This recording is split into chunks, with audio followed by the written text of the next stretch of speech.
Hi friends, welcome back.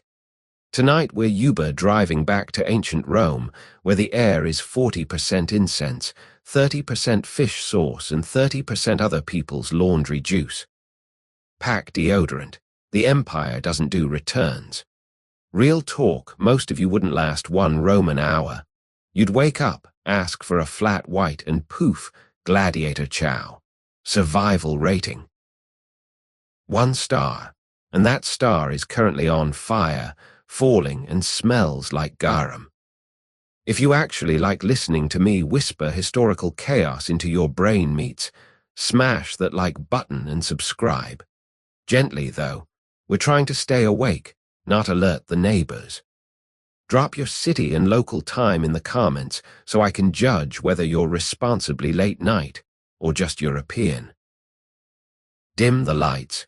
Cue the fan for that sexy white noise hum, and let's tiptoe into tonight's bedtime bacchanal. Bring a toga, we're getting historic. The moon hangs over the port of Ostia like a polished coin slipped into a velvet purse. You step off the tiny cargo skiff, sandals slapping damp timber, and the first thing that hits you is the smell, salt, yes, but braided with rope fiber. Smoked mackerel, and the faintest ribbon of something floral. Maybe jasmine somebody smuggled from the Nile just to prove they could. Lamps quiver along the dock, their flames protected by horn panes that glow the color of warm bread. Somewhere ahead, a guard's armor clinks the way cheap cutlery does when you're trying to be quiet in the kitchen. You're not supposed to be here after dark, but the steersman winked, pressed a finger to his lips and muttered, "Cave, Amis." Rome never sleeps, but she does pretend to snore. Your legs feel rubbery from 13 nights at sea, yet the ground seems to ripple as if the land itself can't quite believe it's solid. You palm a brass token, the size of a modern subway coin, stamped with a dolphin curled around an anchor. It's your pass, or so you were told, to a papena on the Via della Fontana where the wine is sweet. The dice are loaded, and the air is thick with whatever herb is fashionable this week. You tuck it inside the fold of your belt, next to a tiny clay vial stoppered with wax. The vial sloshes, whispering promises of softer edges and slower heartbeats. A breeze lifts off the water, carrying the echo of laughter that sounds like silver coins dropped into deep water. You follow it, boots skimming mosaic pavements still warm from the day's sun. Every footstep releases a ghost of heat, a sigh of stored sunlight. Somewhere above, gulls wheel and heckle like drunk hecklers at a poetry reading. You grin because their rudeness feels familiar, almost friendly. The first doorway you pass breathes out a scent of burnt sugar and old leather. Inside, shapes move in low lamplight. Sailors gambling for cloaks, a woman braiding her hair around strips of colored cloth, a child asleep on a coil of hemp. Nobody looks up. You're just another silhouette in a port that collects silhouettes the way other cities collect taxes. Your heart thumps. Not with fear, but with the fizzy anticipation of a guest who's arrived early to a party and can still peek at the host half-dressed. You pause beneath a terracotta lamp shaped like a theatrical mask. The flame flickers inside the open mouth, so the bronze visage appears to speak in light. Welcome, stranger, prepare your nostrils.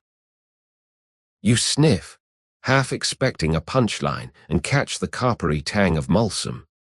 Wine honeyed and peppered, mixed with something greener, sharper, like basil that's been politely asked to mind its manners and refuses. A cat, grey as oyster smoke, twines around your ankle and then vanishes into the night with the confidence of someone who knows all the back alley shortcuts to tomorrow. You wish you could follow, but the token in your belt pulses like a tiny second heart, tugging you inland. Ahead, the street narrows, walls leaning together until they almost gossip over your head. You brush fingertips across stucco cool as cellar cured cheese and feel the faint vibration of singing, male voices, slow and syrupy, seeping through stone. You glance back once. The moon has slipped higher, polishing the masts of anchored ships into quills poised above an invisible ledger. Somewhere in that ledger your old life, duties, deadlines, smartphone notifications, has already been erased by an ancient clerk who never learned to read modern anyway. You shrug, a small, luxurious roll of shoulders, and step into the artery that feeds Rome her wildest dreams. The first taste of night air here is like sipping a cocktail mixed by a bartender who's read too much poetry, equal parts salt, smoke, and something floral you can't name but suspect might be illegal in at least 3 future centuries. You lick your lips, surprised to find them tingling, as if the city has secretly applied a balm of anticipation. And just like that, you're in motion again, pulled by invisible threads toward whatever scented miracle or mild disaster waits around the next bend. The ground steadies beneath you. The horizon smells of saffron and mischief. You don't know it yet, but your nostrils have already signed the contract. Tonight, history is going to get inside you, one curious breath at a time. The alley spits you into the Forum Boreum, where the air is thicker than a politician's promise and twice as pungent. You pause, letting the crowd swirl around you like bath water down a very opinionated drain. Every stall is a tiny kingdom, one hawking smoked eels coiled like sleepy karmas, another burning cedar shavings to keep flies, and probably conscience, at bay. A boy waves a tray of honeyed dormice under your nose, their candied tails twitch in the breeze, begging for a punchline you're too polite to deliver. Your nostrils duel for dominance. Garum, that fermented fish sauce Rome pours on everything the way modern folk drown fries in ketchup, wins by a nose. It's a salty, briny uppercut that makes your eyes water happy tears. Somewhere deeper, incense from a nearby temple mingles with the sour tang of overripe apricots, producing a perfume that could be bottled and sold as Empire No. 5. You drift toward a pottery booth because the potter is humming a tune that sounds suspiciously like a lullaby you half remember from childhood. His fingers trace clay the way some people trace constellations. Slow, reverent, a little flirty. He glances up, catches you staring, and winks as if to say, yes, this bowl will still exist in 2,000 years. Imagine the yard sale. You smile back, unsure whether you're more charmed by him or by the idea of surviving that long. A passing woman brushes your arm. Her veil smells of saffron and iron, the scent of someone who spent the morning arguing over prices and the afternoon winning. She drops a tiny laurel leaf into your palm. No explanation, just the rustle of fabric, and she's gone. The leaf is cool, dark green, bruised just enough to release a whiff of victory. You tuck it behind your ear, instantly feeling 10% more Roman and 5% more ridiculous, which averages out to dignified. Ahead, a butcher slaps a flank of beef onto a marble slab. The sound is wet, confident, like a high five between carnivores. Blood beads, catches the sunlight, and for a heartbeat the droplets look like rubies negotiating escape. You look away, but the image lingers, polished and stored somewhere behind your eyes. A sudden breeze lifts the hem of your tunic. Yes, you're wearing one, linen the color of toasted almonds, and carries the mingled song of the city straight into your lungs. Sweat, spices, sun-baked stone, and something unnameable that historians politely call atmosphere, but your nose recognizes as the original ode to civilization. Your stomach performs a small, polite somersault. Breakfast on the ship was a rock-hard biscuit and a rumor of olives. Lunch is apparently going to be whatever scent wins the scuffle in your sinuses.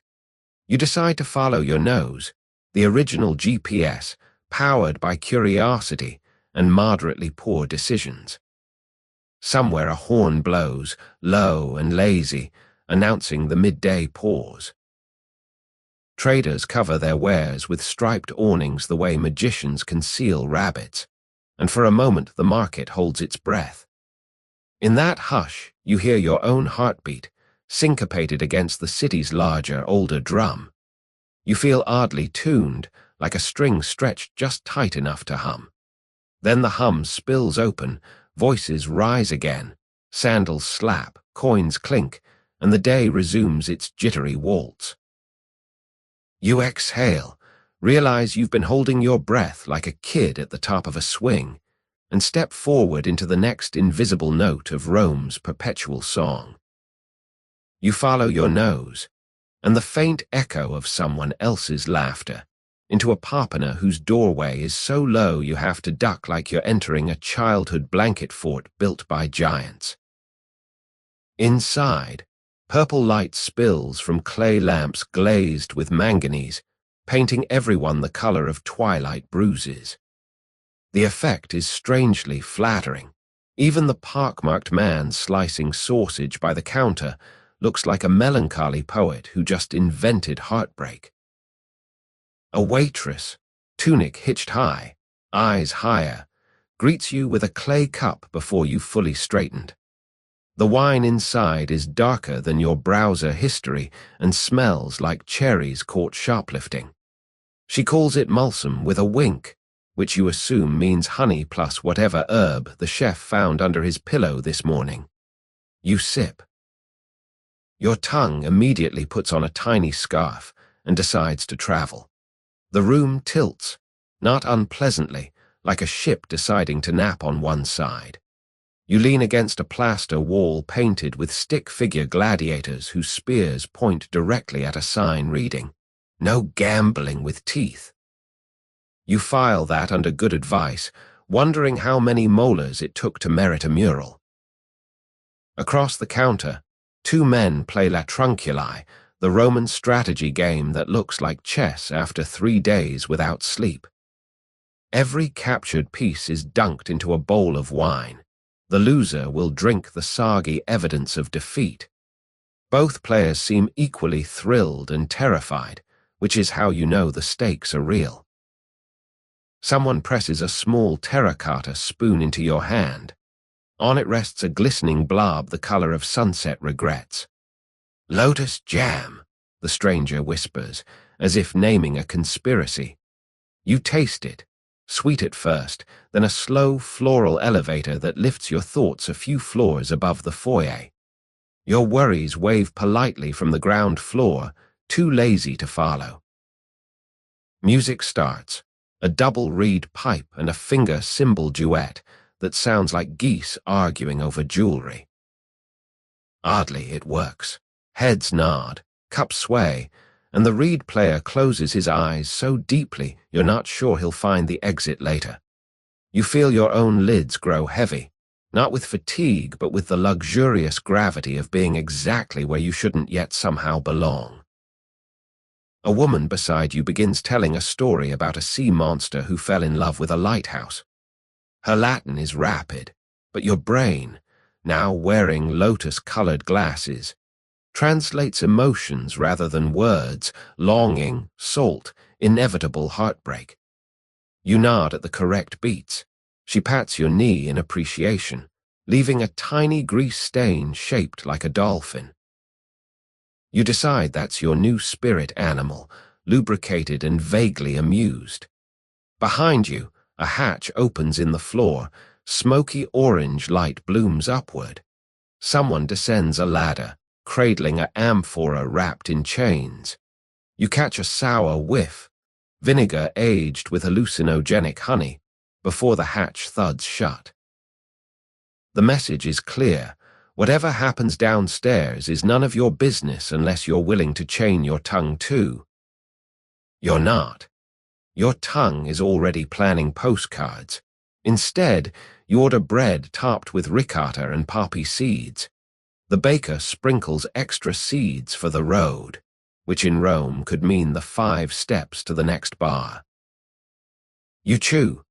Tiny opium whispers kiss your bloodstream, tucking anxiety into bed. The room exhales a collective sigh, as though everyone just remembered tomorrow is someone else's problem. You feel the boundary between your skin and the city's pulse dissolve, like sugar in warm wine. Still there, just impossible to scoop out. When you finally step back into daylight, the sun has slipped a few notches lower, smearing gold across rooftops. Your pupils, however, stay purple lamp wide, translating the ordinary world into an impressionist painting done by someone who misplaced their glasses on purpose. You blink, giggle at nothing, and let the token in your belt tug you onward. Somewhere ahead, the bathhouse waits with steam thick enough to hide every questionable decision you're about to make, and probably a few you already forgot. The bathhouse looms like a marble cloud that decided to sit down and stay a while. You climb its shallow steps, each one warmed by the sun and slick with centuries of bare feet polishing stone into soap. A porter, towel draped like a toga made of clouds, waves you through with the bored majesty of someone who's seen every possible combination of human and hubris. Inside, the air is thick as custard, scented with pine smoke and something sweeter, almost flirtatious, drifting from the furnaces below. You undress behind a screen of reeds. Your clothes are whisked away by an attendant whose smile says, "We've seen smaller." Naked, you feel oddly official, as if the city has issued you a temporary body just for tonight. You pad across tessellated floors where dolphins chase cupids in endless, cheerful circles. Clearly, the mosaic artist believed in happy endings for everyone, even fish. The tepidarium greets you with a polite clap of humidity. Water the color of weak tea laps at marble benches. Bathers lounge like overcooked vegetables that refuse to admit they're done. Someone hands you a clay cup, smaller, darker, and more conspiratorial than the last. Inside, a thumbprint of honey so amber it could be fossilized sunlight, laced with white lotus and rose petal reduction. You let it melt under your tongue, half expecting a choir to materialize humming your middle school diary. Instead, your shoulders drop like stock prices after bad news, except the news is bliss, and nobody's selling. You wade into the pool. The water temperature feels precisely calibrated to match blood, so for a moment you can't tell where Rome ends and you begin. A philosopher type with a beard like uncombed wool declares, "We are merely sauce for the empire's pasta," then sinks beneath the surface, possibly to marinate in wisdom. You float. Stars appear on the vaulted ceiling, painted by someone who'd clearly eaten the good mushrooms. They shimmer as the steam thickens, forming constellations that spell out inside jokes no modern sky remembers. You giggle, bubbles rise, carrying away tiny burdens you didn't know you packed. From the next room, Caldarium, comes the low murmur of voices layered over the rhythmic splash of dippers. You wander in, greeted by a wall of heat that hugs like an ant who's convinced you're still 5. The floor is hot enough to toast thoughts. You walk heel to toe, a human tortilla browning evenly. An attendant drapes a cool, damp cloth over your head embroidered with tiny poppies. The chill seeps in, contrasting deliciously with the furnace kissing your soles. Someone passes a clay pipe. The bowl smolders with hemp flowers soaked in wine. You inhale, just enough to keep etiquette happy, and the steam suddenly tastes like lavender thunderstorms. Time dilates. A minute becomes a chewy caramel you can fold and refold. Around you, Senators debate tax law while their pupils dilate like black moons. Nobody cares. Taxation without relaxation is tyranny. You notice a side door cracked open. Beyond it, a small circular chamber lit by a single oil lamp whose flame is improbably violet. Curiosity, now wearing lotus-flavored lipstick, pulls you through. The door sighs shut. Inside, benches form a ring. The floor is a mosaic of closed eyes. Hundreds of tiny stone lids frozen mid-blink. You sit. The violet flame flickers, casting shadows that dance like gossip. A hush gathers, thicker than the steam outside. You feel the collective exhale of strangers sharing one gigantic secret lung. Nobody speaks, yet you understand. This is the optional chapter, the room where you may opt in to deeper hues. A ceramic saucer circulates. On it rests a single dried petal, dark as burgundy ink. You place it under your tongue because history is offering and polite guests accept. The petal dissolves into velvet instructions. Breathe slower.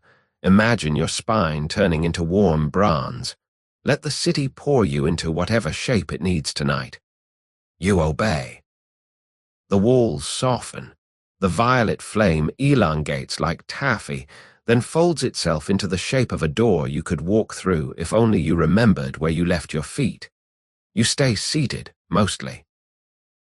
Somewhere between heartbeat and heartbeat bis, the ceiling becomes a skylight showing tomorrow's sky.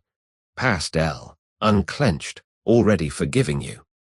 You smile at the illusion, or maybe the illusion smiles first. Politeness is timeless. Eventually, the main door creaks, reclaiming you. You stand, leaden, glowing, half watercolor, and shuffle back toward the pools. The steam welcomes you home. The city outside can wait.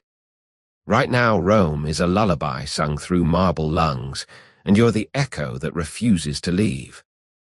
Back in the tepidarium, the water now feels like silk that's been read a bedtime story, soft, conspiratorial, ready to murmur secrets if you press your ear just below the surface. You do. The only secret you catch is your own pulse, slowed to a regal march. You decide that's enough classified information for one night. An attendant appears with a strigil, bronze, curved, looking like a shoehorn that took up sculpture. He offers to scrape away the day's lies, which seems only fair since you've been stacking them like coins. You nod. He drags the strigil across your forearm. A thin grey ribbon of oil, sweat, and city peels away, leaving skin surprised by its own birthday. You half expect the scrapings to form a tiny map of where you've been, but they just swirl away, anonymous as gossip in a big family. Nearby, a woman sings in a language that might be Syrian, might be dream. The melody loops like a lullaby trying to remember its own ending. Every time it approaches, it veers off, shy. You find yourself humming along, inventing words that taste of lotus and apology. From the frigidarium comes a splash and a yelp. Someone's doing the cold plunge that voluntary heart attack Romans consider refreshment. You wander over, peer into the pool.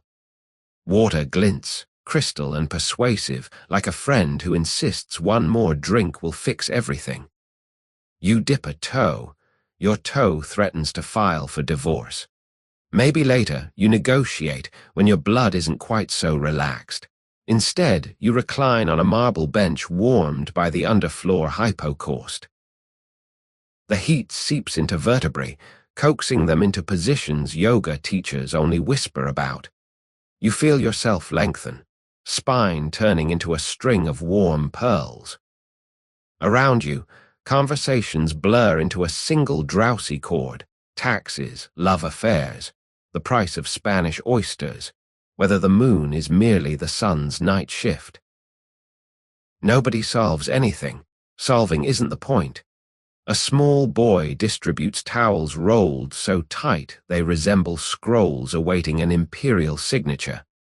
You accept one. It unfurls with a snap, releasing a puff of lavender. The scent lands on your shoulders like a cat that refuses to be ignored. You wrap yourself, suddenly aware you've been naked so long modesty feels like a new fashion trend. Your cup returns, refilled. This time the wine is lighter, almost fizzy, kissed with rosemary. It tastes like conversation you'll forget by morning but swear was profound. You sip, stare at the ceiling where steam forms fleeting shapes, a chariot, a dolphin, a to-do list dissolving into cloud. You wave goodbye to the list. It was mostly wishful thinking anyway. Time passes, or maybe it's just the bathwater cooling by a single brave degree. Someone mentions the circus, races tomorrow, greens versus blues, fortunes to be won or worn. Your brain, softened by heat and herbs, pictures horses made of purple steam galloping around the track while bettors sniff mysterious powders from bronze boxes. You giggle. The image feels plausible, almost mandatory. You stand, towel clinging like a polite koala. Legs confirm they still remember walking. Good news all around.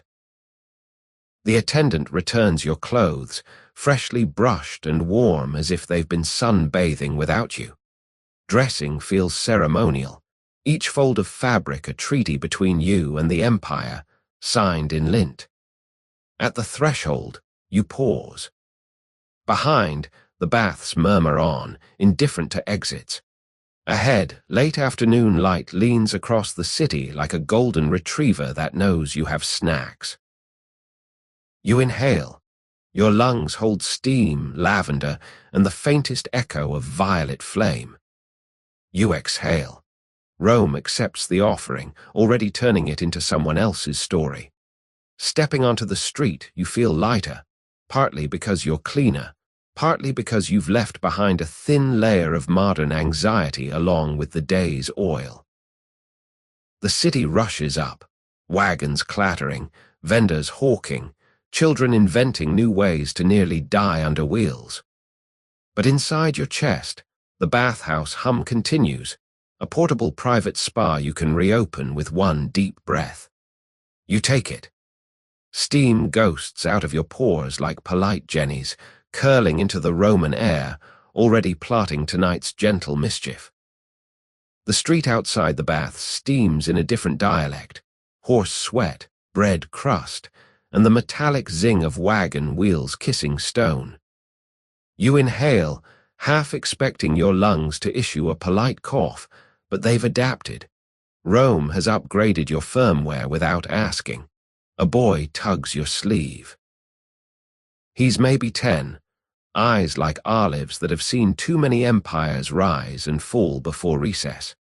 He offers a folded scrap of papyrus sealed with wax the color of dried blood. You break it. Inside, a charcoal sketch of a horse mid-stride and the word Vinkers scrawled underneath. May you win. No signature, just the drawing and the wish, tossed into your day like confetti. You look up. The boy has dissolved into the crowd, leaving only the faint scent of almonds. Bitter, urgent, probably propaganda. You tuck the sketch behind your belt, next to the brass token that's been guiding you like a compass that majored in nightlife. The token hums, or maybe that's your pulse remembering it has errands. Either way, your feet turn toward the Circus Maximus, whose spine you can already see arcing across the valley like a fossilized whale dreaming of chariots. The closer you get, the thicker the air becomes, part anticipation, part roasted chestnut, part whatever the Greens fans are smoking to keep their optimism from fraying. Vendors line the street. One sells wax tablets shaped like horses, chewable souvenirs. Another offers genuine dirt from the track blessed by a driver who may or may not be fictional. You buy none of it, but you inhale all of it. At the gate, A guard checks tokens. Yours, surprisingly, works. Apparently Dolphin plus Anchor is the universal password for let this weirdo through. Inside, the circus yawns, a vast trench of humanity roaring in surround sound. The sand below glitters like a beach that's been forced into overtime. You climb tiers until you find a spot where stone still holds afternoon warmth. Spectators cram shoulder to shoulder, a living mosaic of tunics dyed every shade of ambition. A vendor squeezes past hawking honeyed wine in bladders you squeeze into your mouth, medieval Capri Sun with worse branding. You purchase. The bladder gurgles, then sighs, deflating like a minor duke caught embezzling. Below, chariots parade. Horses wear tiny phallic amulets, safety first, superstition second. Drivers wave, the crowd erupts. You notice some fans holding tiny bronze boxes under their noses, sniffing quick, sharp breaths. The boxes exhale ribbons of gray. The fans inhale courage, or at least the illusion of it. Word is its powdered rope hemp mixed with crushed rose petal, legal, cheap, and excellent for convincing yourself your bet is genius. A man beside you offers a hit.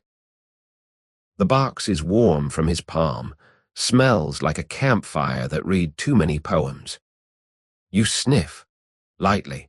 The world tilts a degree, then steadies, colors brightening as if someone adjusted the city's contrast. Horses suddenly look faster, sand shinier, your neighbor's face is kinder. You hand back the box, he nods like you've joined a very casual secret society. The race begins. Hooves thunder, a drumline performed by animals who never rehearse together yet nail every beat. Chariots skid around the spina, wheels sparking, drivers leaning like lovers who can't quite reach the kiss. The crowd levitates on noise. You feel the bench vibrate under your thighs, a secondary race between stone and heartbeat. Your chosen horse, sketched by the mysterious boy, breaks ahead. You stand without deciding. The roar pulls you upright like a puppet string dipped in adrenaline. The bladder of wine slips from your fingers, splashing someone's sandals. They swear, then laugh, then swear again when they realize the wine was non-refundable. Final curve.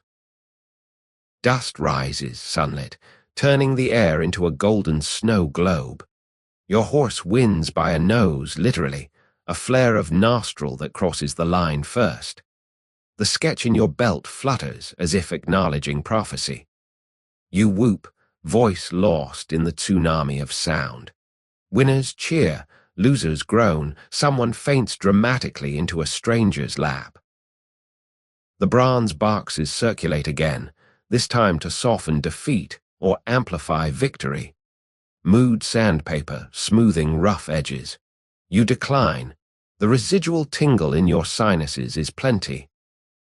As crowds begin their slow-motion avalanche toward exits, you stay seated, letting the echo settle. Your pulse slows from gallop to canter. The track below looks suddenly peaceful, like a battlefield that has apologized and been forgiven. You descend, soles skimming worn stone, and slip out a side gate before the full exodus clots the streets. Behind you, vendors start discounting disappointment. Ahead, evening folds the city into softer shapes. You inhale dust, rope smoke, honeyed residue, then exhale a long note that feels suspiciously like gratitude. Evening settles over Rome like a cat that's finally found the perfect sunbeam. Slow, self-satisfied, unwilling to move for anyone. You drift southwest toward the Aventine, where the streets grow narrower and the shadows grow longer, stretching like aristocrats yawning after a heavy meal. The air cools, but only politely. Summer still holds the lease for another few weeks. A hand-painted sign, more charcoal than paint, more suggestion than sign, points down an alley barely wider than your shoulders. Lucina Caerulea, it reads, the blue lamp. Below the words, someone has scratched a tiny ship sailing into a cup. You feel the brass token in your belt give a conspiratorial nudge. Apparently even metal approves of nautical alcohol. The alley smells of wet stone and overripe figs. Your sandals scuff mosaic scraps, broken guards, chipped dolphins, a single marble eye that watches you pass with the weary expression of someone who's seen every possible sequel. Walls lean in, whispering gossip in Latin too rapid to catch, though you're pretty sure one brick just made a joke about your haircut. At the end, a door the color of midnight opens before you knock. Inside, lamplight is indeed blue, an impassable swimming pool azure that makes everyone look like they're drowning in pleasant thoughts. The ceiling is low, beamed, festooned with bundles of dried henbane and lavender, both of which seem equally likely to calm or incinerate your senses. A woman, hair the color of burnt cinnamon, eyes like unfinished symphonies, gestures you to a stool carved from an old wine amphora. The seat still smells faintly of vintage and poor decisions. She sets a tiny ceramic cup before you, filled with liquid the shade of twilight blushing. Syrian rue and blue lotus, she says, voice soft as dust settling on manuscripts. Sip, then stare at the lamp until the lamp stares back. You sip. The taste is bitter green, like parsley that's read too much philosophy. Almost immediately, the room elongates, shadows becoming tunnels you could walk through if only you had smaller feet. You look at the lamp. It looks at you. Somewhere in the middle, negotiation begins. Around you, conversations blur into lullabies, a sailor describing a sea that climbed into the sky to flirt with stars.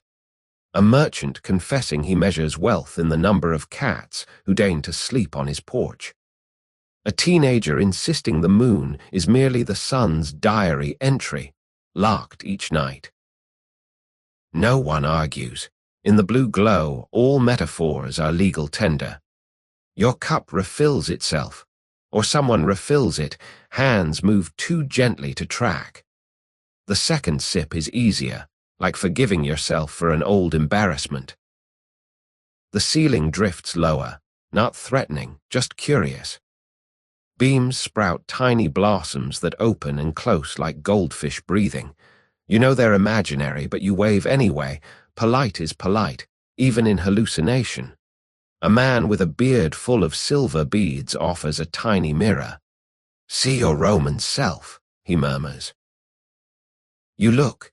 Your reflection wears a laurel, eyes ringed with kohl, expression relaxed in a way your modern face rarely permits. You nod. The reflection winks. Apparently you're on good terms with alternate timelines tonight. Music starts, lyre, finger, drum, something that might be a water clock repurposed as percussion. The rhythm matches your slowed pulse exactly, as if the band rehearsed inside your arteries. You feel your spine turn liquid, pooling pleasantly in the bowl of your hips. Sitting upright seems optional. You lean against the amphora stool, listening to would tell stories of vineyards it once knew. Time drips, thick as honey forgotten in a winter cupboard. You lose some, find more, bargain with the remainder, 5 minutes for a deeper breath, 2 for a quieter thought. The lamp agrees, flame dipping in solemn contract.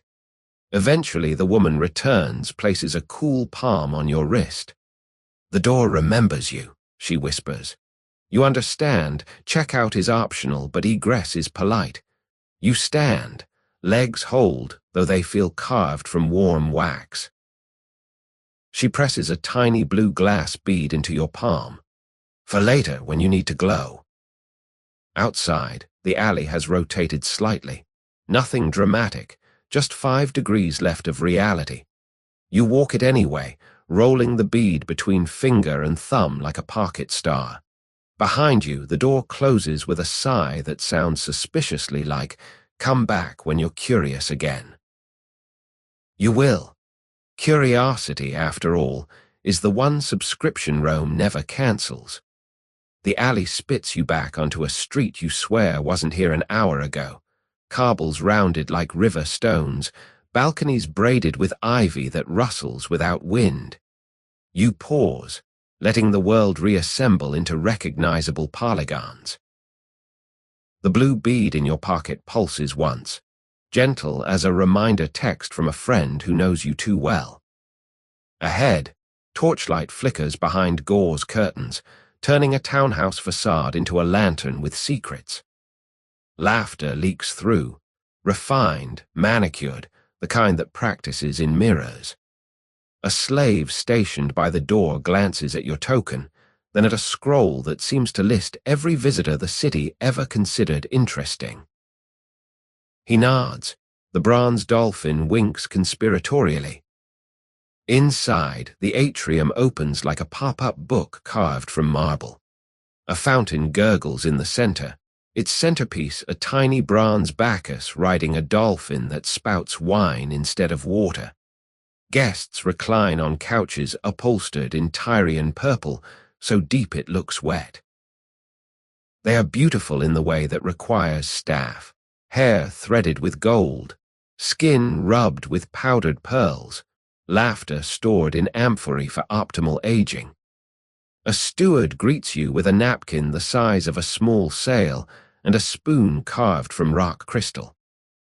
"The sauce," he murmurs, guiding you toward a side table where silver dishes sweat in lamplight.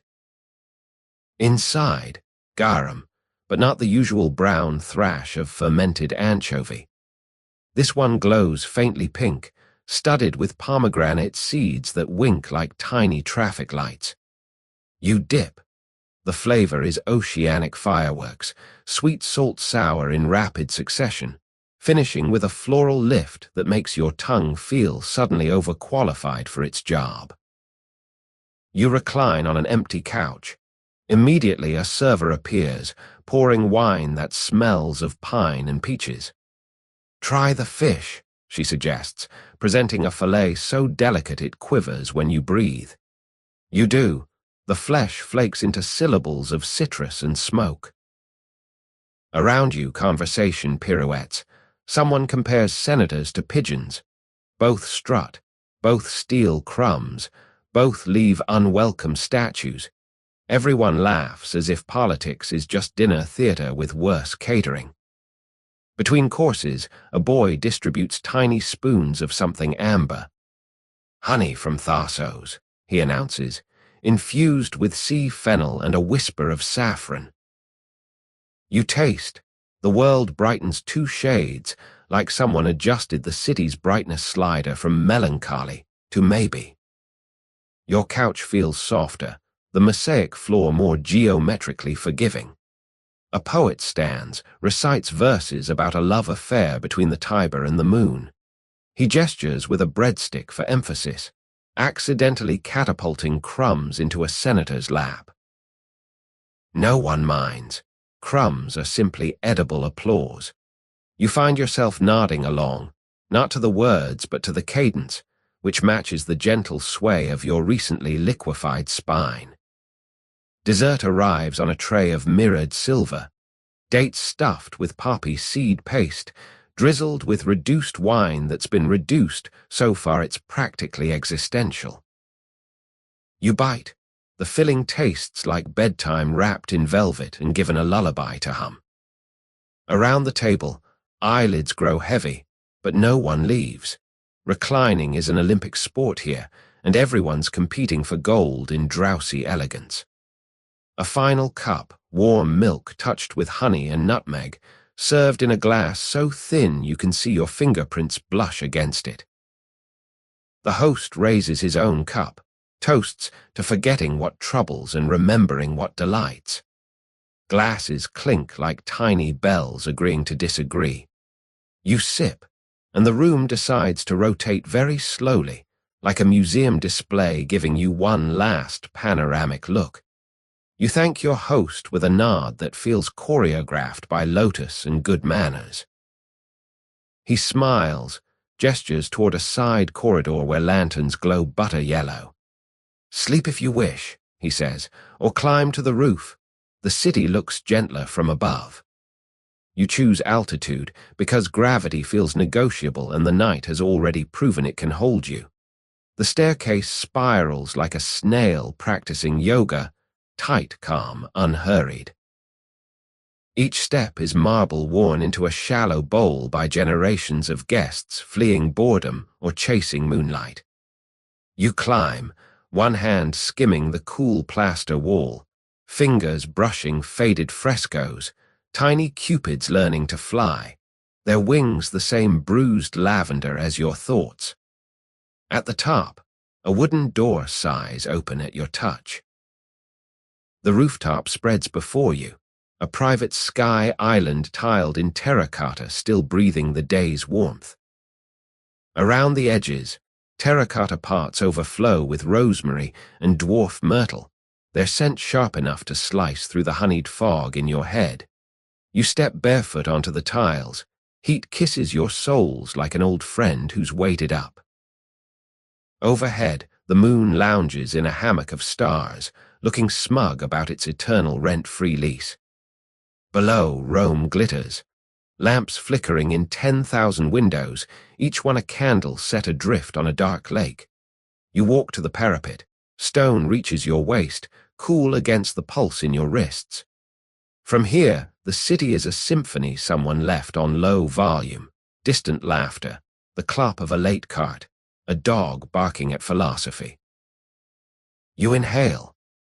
The air up here is cleaner, mixed with chimney smoke and the faint metallic tang of the Tiber curling around the city like a sleeping serpent of liquid mercury.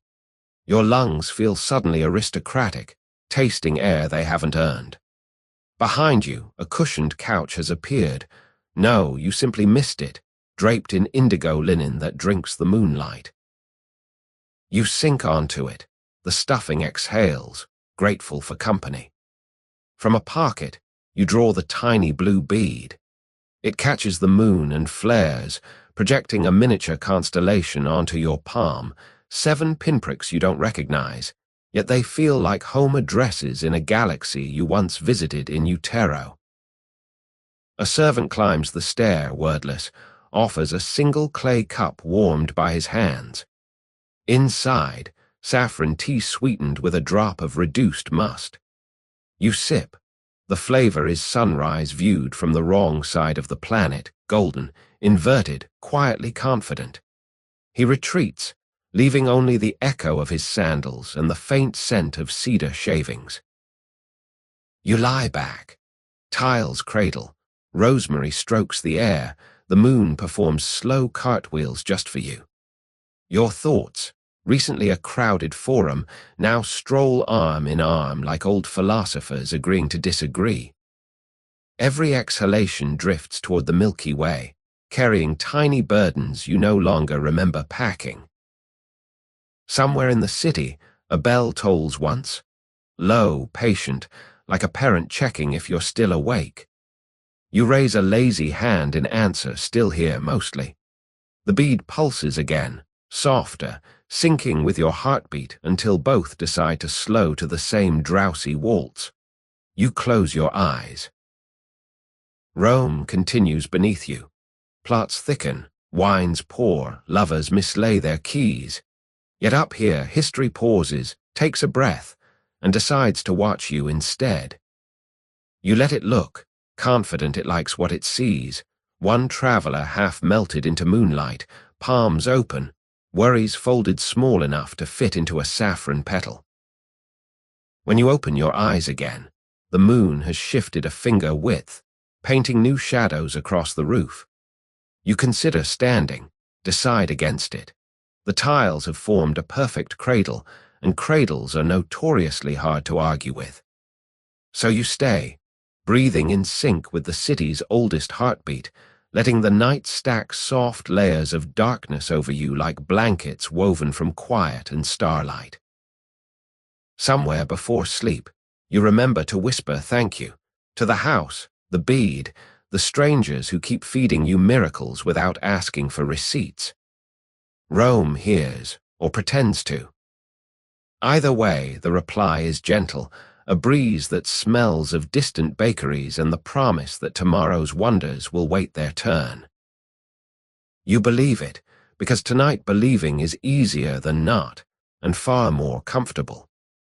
Sleep almost has you zipped up when a single star detaches from the sky and drifts downward like a spark that's taken evening classes in etiquette. It lands on your eyelid, polite but insistent. You open to find the rooftop quiet, the moon now a silver coin flipped to its cooler side. Somewhere below, a door closes with the soft finality of a book that knows it's the last in the series. You sit up. The blue bead rolls off your chest and nestles into the cushion, glowing faintly, night light for insomniac dreamers. Far below, the city's voice has dropped to a mumble, the audible equivalent of a candle guttering. Yet the air feels expectant, as though Rome has one more footnote it wants to slip into your pocket before curfew. A stair you hadn't noticed, a servant's ladder, narrow and apologetic, beckons from a shadowed corner.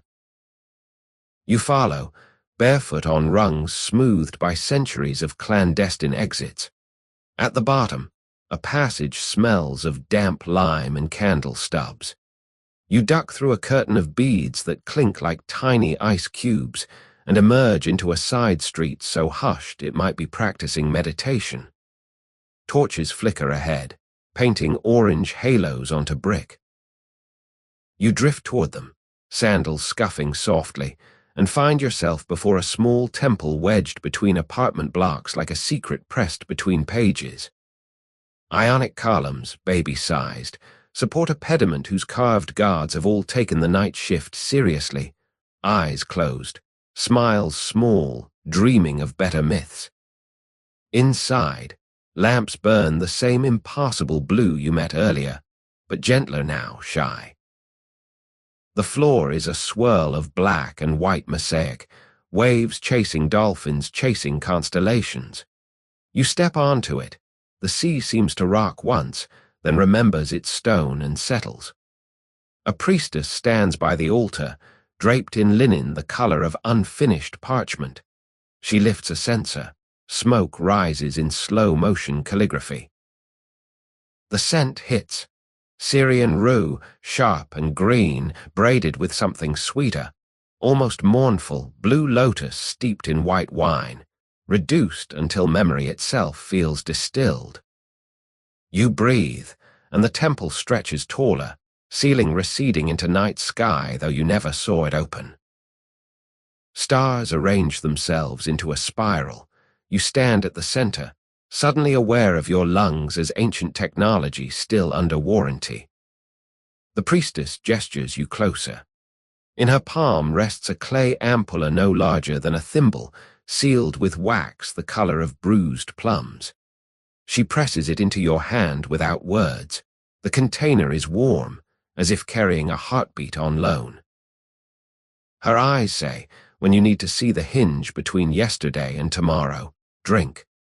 Her mouth says nothing. Silence is the subscription fee. Behind the altar, a doorway curtained by beads of lapis flickers. Through it, you glimpse a smaller chamber lit by a single clay lamp whose flame is ordinary yellow, Rome's version of a reality checkpoint. You step through, beads clack softly like abacus beads tallying dreams. The room is round, walls painted with closed eyes, each iris a different shade of twilight. You count 7, though you suspect an 8th winks when you're not looking. In the center, a low stone bench, invitation carved into its surface by erosion and good manners. You sit, cradle the ampulla. The ordinary flame steadies your vision, anchoring the floating cathedral outside. For a moment, temple and city and rooftop and racetrack all balance on the pin of your breath. You consider opening the seal now, but something, maybe the eyes on the walls, suggests waiting. Pocket it for the hour when night grows teeth, or for dawn when memories fray. You obey, Rome has earned your patience, and patience rarely invoices interest. A final gift, the priestess reappears, soundless, places a laurel leaf on the bench beside you. It's fresh, dew-pearled, smelling of victory and early morning. She presses 2 fingers to her lips, then to your forehead. The touch is cool, brief, like moonlight paying rent. Then she's gone, curtains swaying to a stop. You sit a minute longer, letting the temple settle back into its own dream. When you step outside, the street has rotated again, back to recognizable geometry, yet the hush remains, a velvet wrapper around the city's sharper edges. You walk, ampala secure, laurel tucked behind your ear like a promise that hasn't decided what it wants to be. Somewhere ahead, the river glints, carrying moonlight on its back like a courier sworn to speedy delivery. You head that way, because water always knows the quickest route to morning, and you're curious what tomorrow looks like after tonight's renovations. The Tiber greets you with a yawn of silver, wide and slow, as if the river has been licking moonlight all night and is now pleasantly drowsy. You step onto the embankment. Reeds whisper gossip about the stars, little green paparazzi rustling their notebooks. Somewhere upstream, a barge lantern rocks, a single orange comma punctuating the water's long, liquid sentence. A boat noses toward you, flat-bottomed, painted the color of wet olives. Its ferryman leans on a pole carved with tiny dolphins, their tails worn smooth by centuries of palms asking for safe passage. He lifts a brow, half invitation, half appraisal. You show the brass token. He grins, reveals a matching dolphin tattooed on his wrist. "Climb," he says, voice crusted with salt and song. The boat accepts your weight with a sigh of timber. No fare is mentioned. Apparently dolphins recognize dolphins, even when one is metaphorical. You sit amidships on a cushion stuffed with dried lavender. The scent rises, mixing with river mist to form a lullaby you can taste. Pole pushes mud, boat glides. The city slides past in sepia tones, warehouses shuttered like sleeping giants, balconies where laundry ghosts dance empty-armed, a lone sentry warming his hands over a brazier, the smell of pine smoke drifting across water like a signed permission slip for nostalgia. Mid-river, the ferryman produces a reed, hollowed, stoppered with wax. He warms it briefly over a tiny clay lamp, then hands it over. "Mandrake and mulsum," he says, but polite. You sniff. The aroma is green sweetness wrapped in something darker, Earth's own basement. A sip, barely a taste, slides down, curls in your stomach, and begins humming a tune in 3/4 time. The river widens. Reflections stretch until palace roofs become underwater cathedrals, domes inverted into bowls waiting to catch falling stars. You trail fingers in the water. It's colder than expectation, yet welcoming, like a handshake that lasts exactly long enough. Ripples race outward, rewriting constellations in rippling calligraphy. Behind you, the ferryman hums, a low, repetitive chant that matches the pole's dunk-lift rhythm. Words are Latin, but older, syllables rounded by mouths that predate marble. You close your eyes. The chant becomes a heartbeat, then your heartbeat, then something larger that loans you its tempo. Time dilates. You feel the river's entire length, mountains where it begins, sea where it ends, and every stolen coin, every whispered vow, every corpse given discreet passage between. History swirls around your ankles like silk stockings you never remember buying. You breathe in, taste silt, pine, the faintest kiss of garum drifting from unseen kitchens. Ahead, a bridge arches, pawns sublicious, wood creaking with Republican memories. Beneath it, darkness pools thicker. The ferryman steers inside, Torchlight from above flickers through gaps, painting tiger stripes across water. For a moment you're underwater, and above it, striped and stripe maker, predator and prey of light. Under the bridge, sound changes. Oars splash with cathedral echo. The ferryman's hum becomes Gregorian, though he's probably pagan.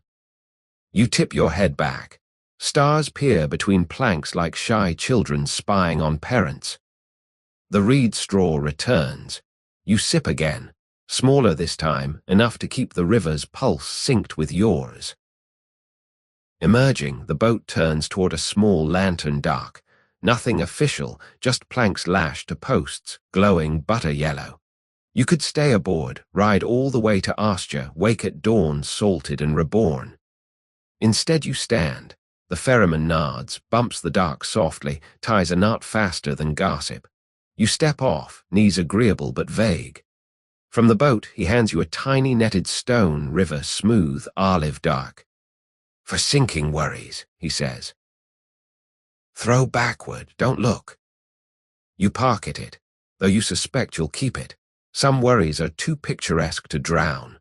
The boat pushes away, lantern receding until it's only a punctuation mark in the river's endless sentence.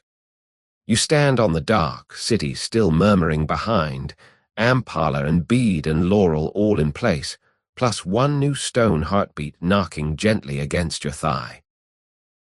Ahead, a path of crushed oyster shells glows faintly, guiding you inland.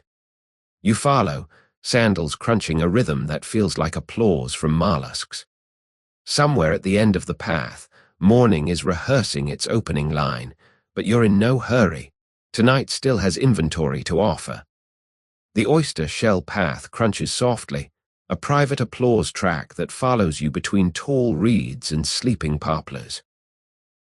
Ahead, the ground rises into a low hill crested by a villa's garden wall, brick the color of toasted peaches, capped with terracotta tiles still holding yesterday's warmth.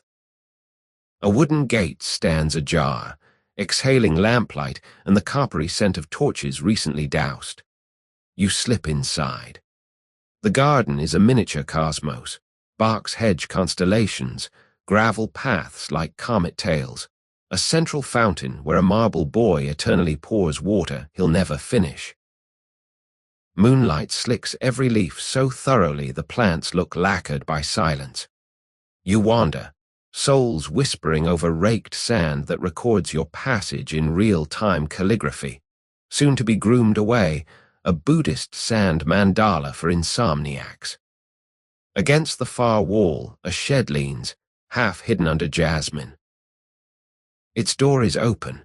Inside, a single oil burner glows cobalt, same family of impossible blue you've been collecting all night. Shapes move, two men, bare-armed, grinding something in a stone mortar the size of a baptismal font. The sound is steady, hypnotic, pestle against stone, a heartbeat practicing its speech. You pause at the threshold. One man glances up, nods as if you're the expected courier of destiny. He gestures you closer. In the mortar, dried leaves, dark green, veined like old band notes, peppercorns, a dribble of honey, splash of vinegar aged in pitch. The scent rises, bitter, sweet, metallic, like blood that has apologized and been forgiven.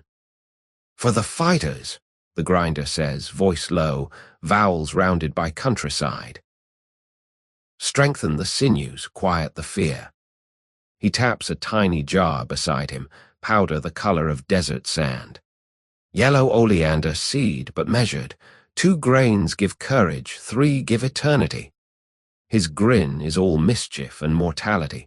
You recall the circus, the horses, the sniff of powdered rope.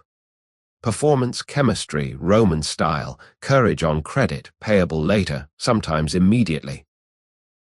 The second man lifts a wooden spatula, offers a dab. You hesitate. The garden behind you holds its breath. Curiosity wins, again on points. You taste. Bitter lightning. Your tongue numbs, then blooms with heat that races down limbs like courier fire. For 5 heartbeats the world is crystalline, every jasmine petal edged in diamond, every distant star tuned to your pulse. Then it softens, courage settling into bones the way warmth seeps into marble benches at noon. You exhale. The air feels usable, like someone upgraded oxygen while you weren't looking. They seal the mixture into clay pellets no bigger than fingernails. Press one into your palm. For tomorrow or yesterday, depending which direction you run. You pocket it beside the river stone, creating a small chemistry set of maybe. Outside, the garden has rearranged itself. Paths realigned, topiary pointing compass directions they ignored earlier. You follow the gravel comet that feels right. It leads to a narrow door in the villa's rear wall. Lamplight spills through, golden and conspiratorial. You enter. Inside, a corridor frescoed with gladiators mid-practice. Wooden swords, padded helmets, expressions equal parts concentration and payday hope. Their painted eyes track you, not menacing, just curious about the newcomer carrying Knight's entire palette in his pockets. You salute. One fresco figure seems to raise his sword in reply, though it might be wishful brushwork. Voices ahead, the low rumble of men discussing odds, the metallic clink of equipment being adjusted like formal wear for death. You step into a courtyard open to the sky. Sand covers the ground, raked into ripples that mimic the river you just left. Torches hiss, their smoke smells of pine and ambition. In the center, a lone fighter practices footwork.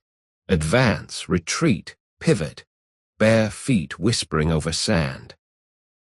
He's smaller than the colossi you imagined, but muscles move under his skin like well-trained dolphins. Sweat paints him bronze. Torchlight licks the lines of effort across his back. He notices you, pauses, chest rising, falling like bellows fanning a very small, very personal fire. You raise the clay pellet in greeting. His eyes, gray-green, see meeting storm, register recognition, maybe gratitude. He taps his chest, nods. No words. Courage has a language older than Latin, and both of you are suddenly fluent. Somewhere behind, a trainer claps, sharp once, signaling the end of private rehearsal.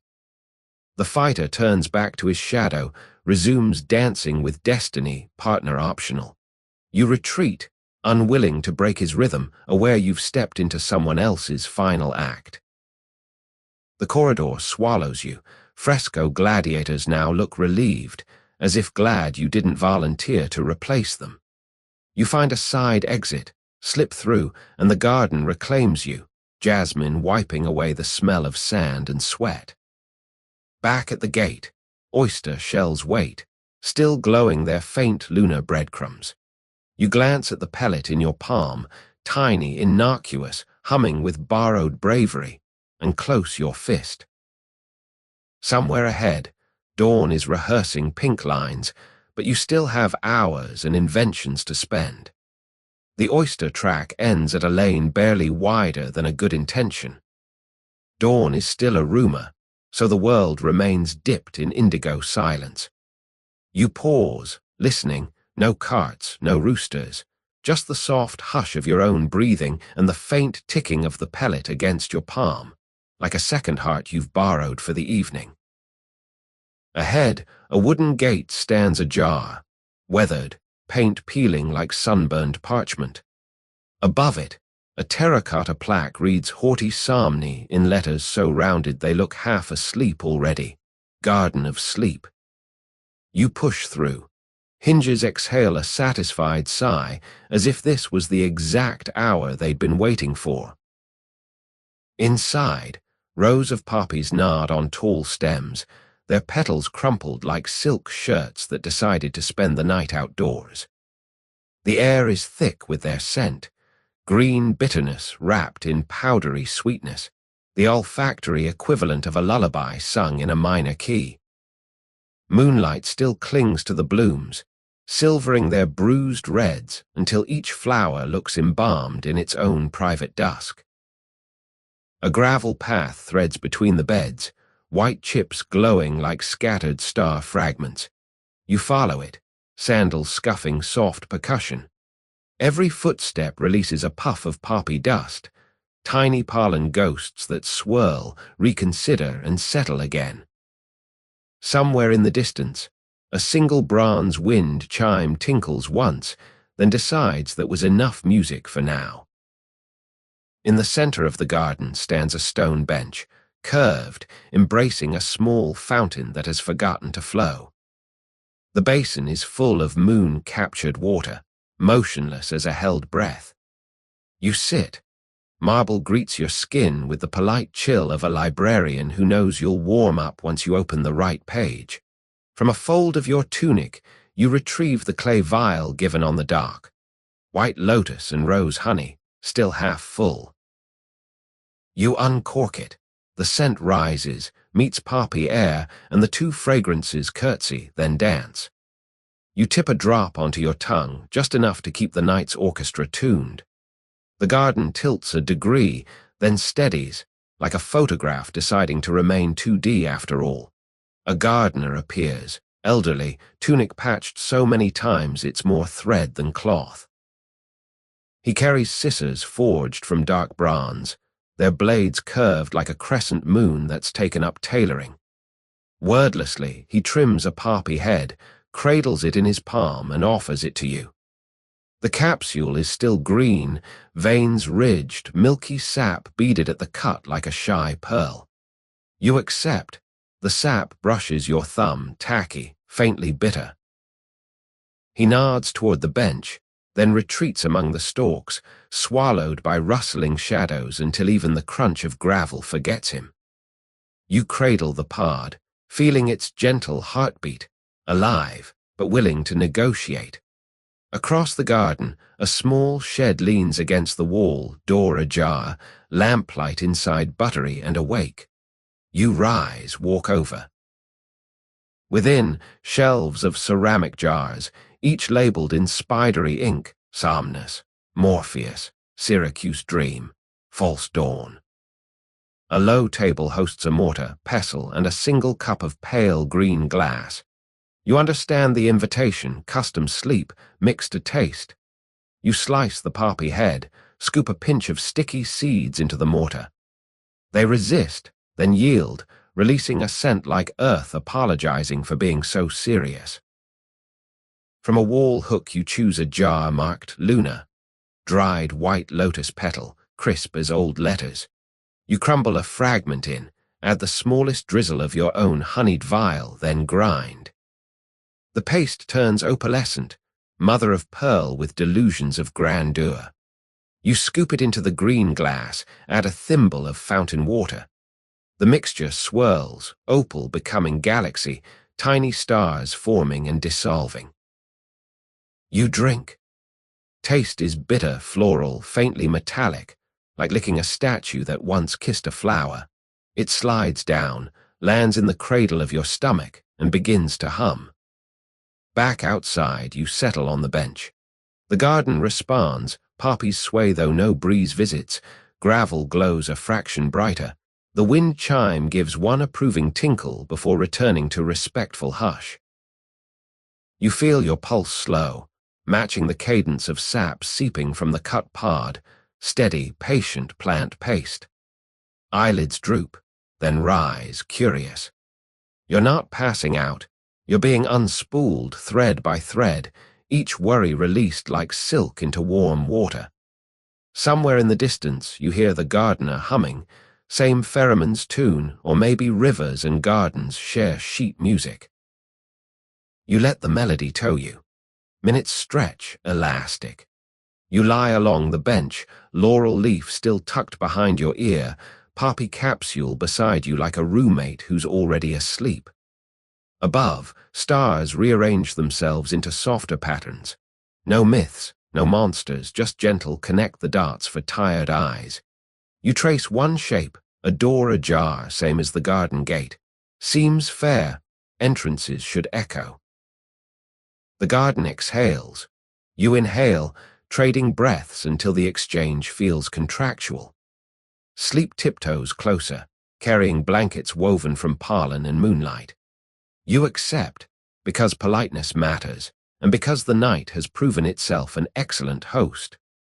Last conscious thought, tomorrow will arrive, but for now you're stored safely in a seed pod, labeled in spidery ink, shelved among dreams that Rome keeps for regulars and accidental time travelers alike.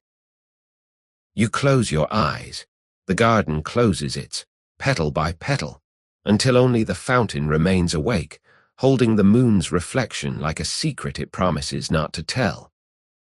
When you open your eyes again, the moon has slid west so far it looks like a coin about to drop through a slot in the horizon. The garden is still asleep, poppies folded shut, gravel holding its breath. Yet somewhere above, dawn is rehearsing pastel lines, checking sound levels, making sure the sun will hit its cue. You sit up slowly, feeling as though your bones have been restuffed with softer wool. The bench beneath you retains a polite warmth, proof that marble can be a generous host if asked correctly. Beside you, the poppy capsule has dried to a brittle husk, its tiny rattle promising dreams in escrow. You pocket it. Souvenir, insurance policy, tiny maraca for existential celebrations. Across the path, the shed door stands open, lamplight inside now reduced to a shy ember. On the threshold sits a folded scrap of parchment weighted by a single white pebble. You unfold it, charcoal sketch of a river, a boat, and a dolphin-shaped lantern. Below, in spidery Latin, return when the river forgets your name. You smile. Rivers are fickle librarians, but you've kept your card. You step out of the garden gate. It closes with a click so soft it might be a yawn completing itself. The lane outside has shifted again. Now it slopes gently toward a distant archway lit by the first hesitant blush of morning. You walk, sandals scuffing dew that has begun to pearl the cobbles. Every step sounds larger than it is, as if the city has turned its volume knob to whisper, but left the reverb on. Soon you reach the arch, brick, ivy-choked, framing a view of open countryside. Beyond it, the world is monochrome. Olive groves inked in charcoal, hills sketched with a single confident line. You pass under. Rome behind you exhales, a sleeping giant turning over, blankets of tile and smoke rustling in dreams. Ahead, a low stone wall edges a field of some crop you can't name in the half-light. A single cypress stands sentinel, tall enough to conduct whatever symphony dawn is composing. You rest against the wall. Stone drinks the last of night's chill, then offers it back to your palms like change you didn't know you had. From your belt, you draw the parchment given at the circus, charcoal horse still mid-stride, still nameless.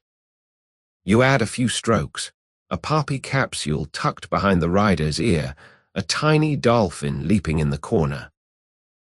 The horse, thus updated, seems to nod approval. You fold the paper smaller, slip it into the vial that once held lotus honey, now empty, rinsed by river and night air. Cork sealed with wax from the temple lamp, keepsake within keepsake, dream nested inside dream. A breeze lifts, carrying the smell of dew on dust, of wild fennel arguing politely with time. Somewhere a single rooster tests the mic, one short crow, then silence, embarrassed by premature enthusiasm. You grin. Even dawn has stage fright. You feel the small chemistry set in your pockets, river stone for sinking worries, poppy maraca for lullabies, clay pellet for courage, glass bead for glowing, ampala for visions, laurel for victory. A portable Rome, curated and pocket-sized. Somewhere inside, you're aware the modern world is waiting. Alarms, inboxes, appointments queued like impatient senators. But the road back is long enough to postpone that reckoning. For now, you sit on the wall, watch monochrome earth slowly tint itself awake. First, the faintest wash of rose on the underside of clouds, then olive leaves picking out silver undersides like fish turning in unison. Finally, the sun's golden rim sliding above hills, a coin finally inserted, jackpot of light spilling across fields. You breathe in, store the color palette behind your eyes, pinks, silvers, golds, then exhale a long, slow note that feels like signing the night's receipt, goods received, wonders acknowledged, debts payable in dreams. The rooster tries again, finds its confidence, and this time the chorus answers. Distant dogs, nearer goats, a soft metallic clink from some early farmer's tools. Rome is waking, but gently, like someone who knows the hangover is coming yet savors the last sip of dream. You stand, brush dust from your tunic, turn one last time to look back at the arch. Through it, the city is a smudge of terracotta smoke, already heat shimmering. You salute, not dramatically, just a small lift of hand, enough for the fresco eyes still painted on the inside of your lids. Then you face the road ahead, a pale ribbon unspooling between fields, leading eventually to ports, ships, and the long sail forward through centuries. You take the first step, pockets clinking softly with Antiquity, mood set to gentle, volume still on whisper. Behind you, dawn finishes its opening credits. Ahead, history yawns, stretches, and prepares the next act, though it promises to keep your seat warm, should you ever decide to circle back. The road ahead is a ribbon of packed earth the color of toasted almonds, still cool underfoot but already flirting with the idea of warmth. You walk at an angle to the sunrise, shadow stretching long behind like a reluctant passenger who refuses to catch up. Fields on either side exhale dew. Little ghosts of moisture rise, catch gold, vanish, Rome's version of applause that ends before you can locate the crowd. At the first bend, you meet a milestone. Stone chest high, carved letters proud as senators. Roma, Roman 14. 14 miles back to the city that's still smoking gently in your bloodstream. You touch the rock, feel a faint vibration, as if all departing footsteps are stored inside and occasionally kick. You add yours, a silent IOU for a future return. A cart approaches, driver half asleep, reins slack across mule's back like casual philosophy. He lifts a hand in greeting that's more wrist than effort. You nod, the mule snorts once, blowing warm oat breath across your forearm. Farmyard benediction. The cart rattles past, leaving a scent trail of hay, leather, and something metallic that might be the future being hammered into shape somewhere ahead. You fall in behind, matching the mule's tempo, clop scuff, a lullaby for calves. Thoughts untether, drift sideways. You remember the pellet, courage in clay, still riding shotgun in your pouch. You roll it between fingers, feeling the faint grit of arena sand that must have stuck to the maker's hands. 2 grains safe, 3 eternal. You decide to keep it dry for now. Courage tastes better when you can read the label. Fields give way to scrubby pines, each trunk painted with sunrise stripes. Somewhere among them, a cicada warms up. One experimental buzz, then silence, embarrassed by premature solo. You grin. Even nature checks for applause before committing. The road forks at a wayside shrine, terracotta roof, tiny altar smeared with yesterday's incense, and this morning's dew.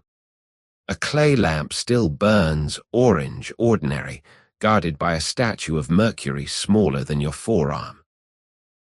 His grin is chipped, but the message is intact. Travelers deposit worries here, collect speed in exchange. You leave the laurel leaf. Victory seems greedy to keep when you've already won the night. You place it across Mercury's sandals. He now smells faintly of triumph and public parks. Left fork leads seaward, toward Astur and the long sail forward. Right climbs into low hills where villas nest like well-behaved secrets. You choose right, because hills promise breezes and breezes promise perspective. The climb begins gently, roads switching back like a scroll unrolling in cautious paragraphs. Halfway up, you pause at a lookout, Rome visible in miniature hazy, a terracotta layer cake topped with smoke candles. From this height, noise is only a rumor. The city looks manageable, almost cute, like a pet that destroyed the furniture but is now curled asleep. You wave small gesture in case any fresco eyes are still watching from last night's walls. Higher, pines thin into cypress. Dark exclamation marks insisting on punctuation the sky hasn't requested. The path narrows to a goat track, stones loose, skittering downhill like gossip escaping. You slow, sandals testing each step.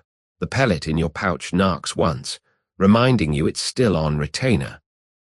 Around a bend, you find a bench carved from fallen marble, fluted column repurposed by someone who understood that rest is also architecture. You sit. The stone is warm where sun has licked, cool where shadow remains, a perfect bipartisan agreement. From here you can see the river glinting like a dropped ribbon of molten glass, the road threading away until it becomes suggestion. You inventory pockets, river stone cool, poppy rattle dry, glass bead glowing whenever sun angles just so. Tiny Rome, curated and portable. You close your fist around them, feeling the gentle clink of centuries settling into commuter traffic. Behind, somewhere downhill, the city prepares its midday crescendo. Ahead, only cicadas and the occasional hawk writing slow circles in sky cursive. You breathe in heat, resin, distant salt. Exhale. The road waits, patient as a mule, curious what you'll do with the next mile and the next small century. You stand, give the miniature city one last salute, and step forward, into pine shade, into morning, into whatever act follows intermission. The goat track tops out on a ridge shaped like a shrug, shoulders of limestone draped in time and quiet. From here the world tilts two ways, back toward Rome's smoky quilt on one side, forward into a valley scooped clean by some prehistoric spoon on the other. You pause, letting the breeze audit your pockets. Poppy rattle clicks, river stone knocks, glass bead flashes Morse at the sun. All accounted for. Ahead, the path narrows into a sheep trail, hoofs scuffed, fragrant with wild mint crushed under invisible flocks. You follow. The mint releases cool sparks that braid nicely with the resinous pine still clinging to your clothes. Every step feels like walking through a cocktail someone named Morning After. Around a bend you meet the shepherd, teenage, sun-browned, tunic faded to the color of dust that's given up. He leans on a staff carved with tiny notches, days perhaps, or songs, or both. At his feet a dog the color of old parchment watches you with the polite suspicion of a bouncer at an exclusive barn. Bona sera, you try, Latin still sticky from last night's honey. He nods, amends, bona matutina via dormita. Good morning, sleepwalker. His grin is wide enough to admit he's borrowed courage from something stronger than optimism. You show the pellet, he whistles, recognizes arena chemistry. Keep it dry till the lions roar, he advises, then laughs. No lions here, just goats rehearsing drama on limestone stages. He offers breakfast, goat cheese the size of a coin, wrapped in fig leaf, plus a sip from his wineskin. Diluted, tart, tasting of copper and last year's grapes. You accept. The cheese is smoke and stampede, the wine a polite apology for being awake. In exchange, you gift him the blue glass bead. He tucks it into a leather pouch already crowded with pebbles, bones, and what looks suspiciously like a tiny dice carved from amphora shard. Luck recognizes luck. Conversation stays light, whether wolves, whether emperors last longer than cheeses. He points downhill to a villa roof just visible through cypress spires. The scribe lives there, copies scrolls, drinks ink, talks to mice, says paper remembers better than marble. You commit the directions to memory because paper people often double as exit ramps from history. A whistle, a dog dash, and the boy moves on, goats clattering after him like poorly rehearsed percussion. You watch until the trail swallows them, then continue along the ridge. The path dips into a small natural amphitheater. White stone outcrop curved like a theater seat carved for one. You sit. Limestone is still cold from night, but warms quickly, accepting responsibility for your comfort. From this private auditorium, you oversee the valley, olive groves laid out like silver-green fish scales, a stream threading through with the enthusiasm of a karma eager to connect clauses. Beyond, the distant sea glints, a blade laid flat, waiting for someone worthy to lift it.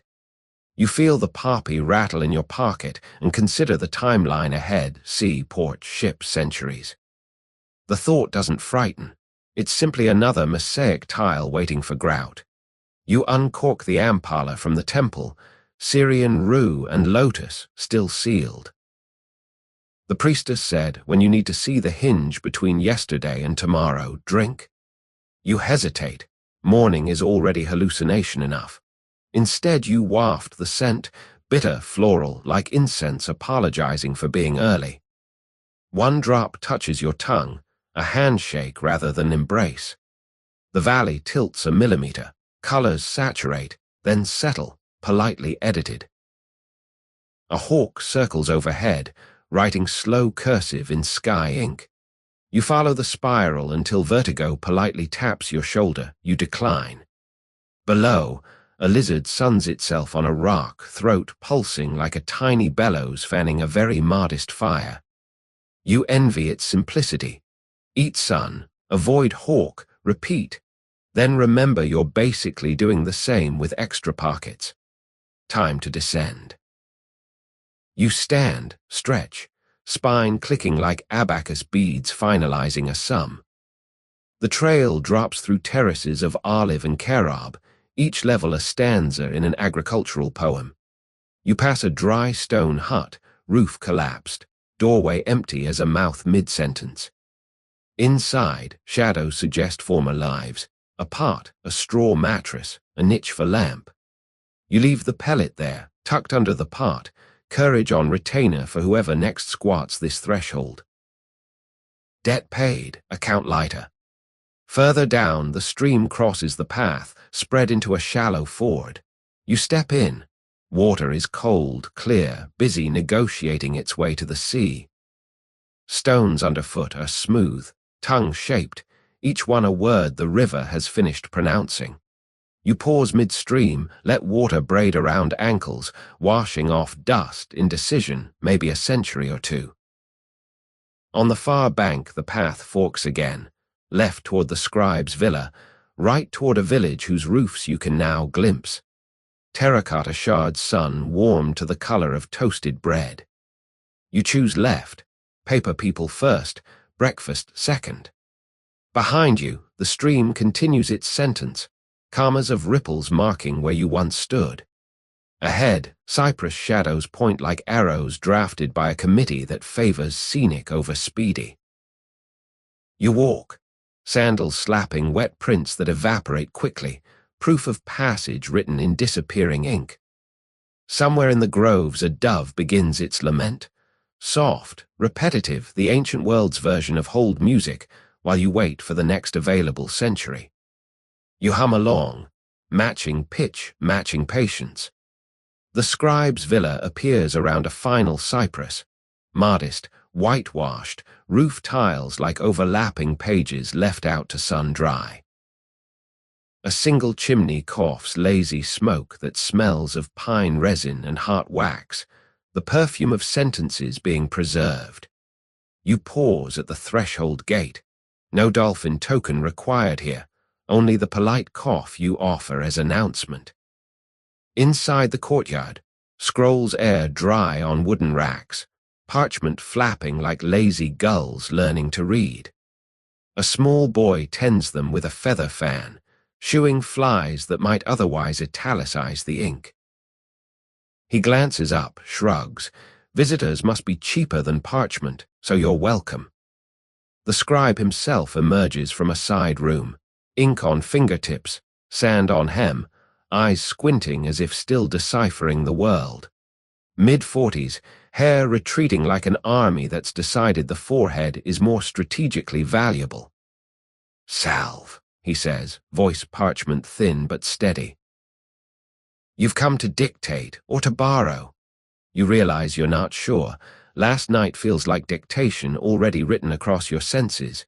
You offer instead the vile capsule, your own portable dream, Trojan horsed into glass. He uncorks, sniffs, eyebrows performing a small, startled dance. "Lotus, rue, maybe a whisper of saffron," he catalogues aloud. "A night's anthology." He approves, invites you inside. The scriptorium is one room but vertical. Shelves climb walls like ivy with organizational issues. Parts of ink line up by color: iron gall black, sepia brown, imperial purple so expensive it probably has bodyguards. A single window frames the valley you crossed, view now captioned in scroll margins. He offers a stool. You sit. Between you, a cedar table holds a blank scroll, reed pen poised like a diving board waiting for courage. "Write," he says, "or I write for you." Memory fades faster than ink.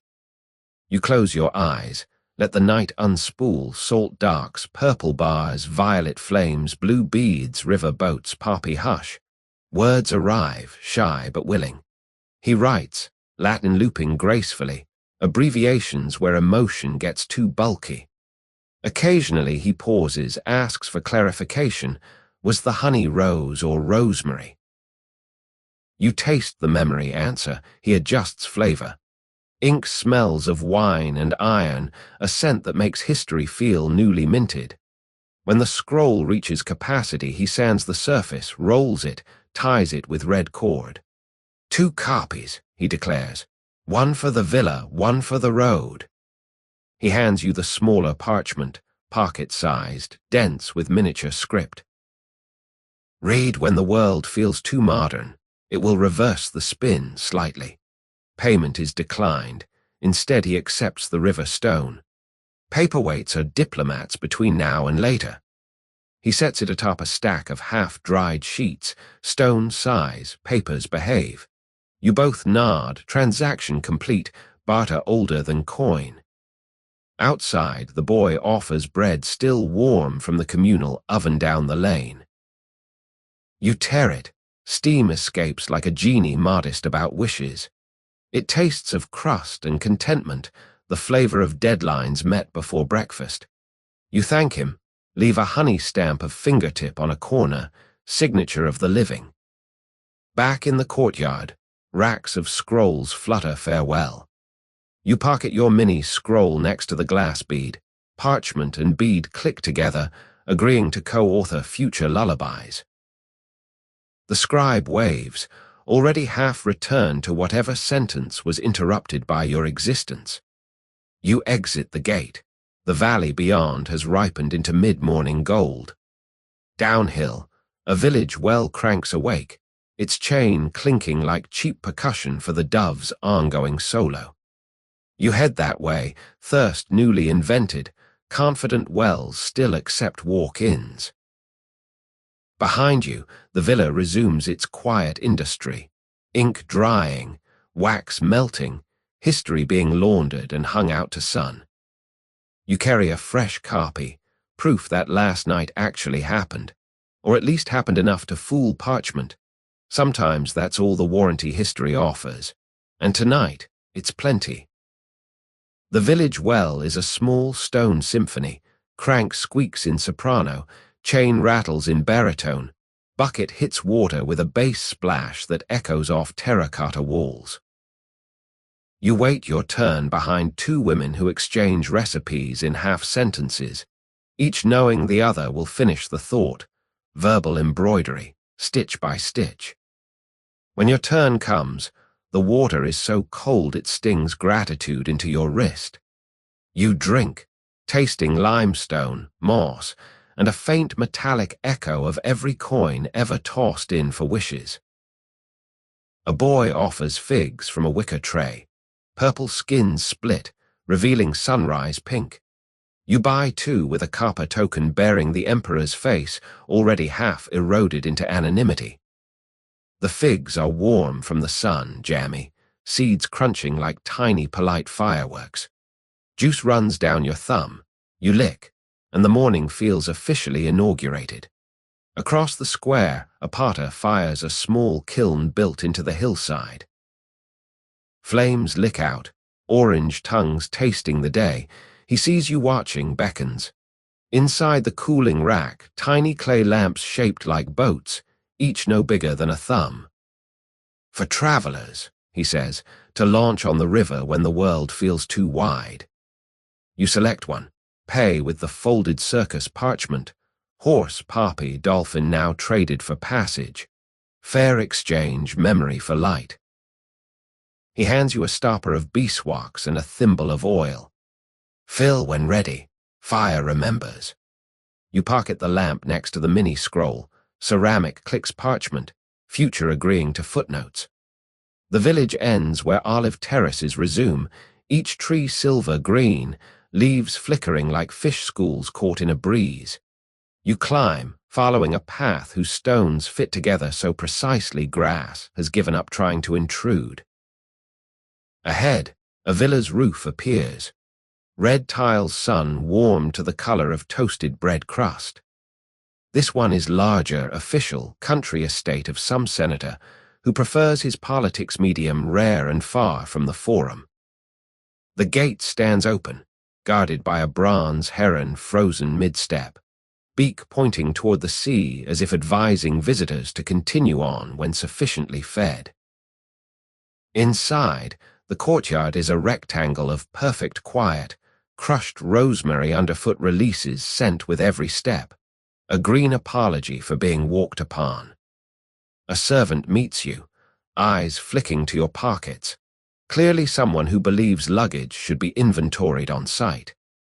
You produce the tiny lamp. He nods, approves of portable illumination, leads you inward. The atrium is a skylit stage. Impluvium pool mirrors clouds.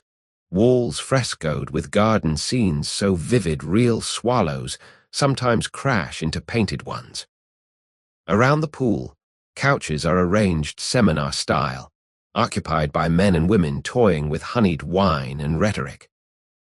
The host, senator, by the purple stripe on his tunic, rises, welcomes you with the enthusiasm of someone who's been promised an after-dinner anecdote.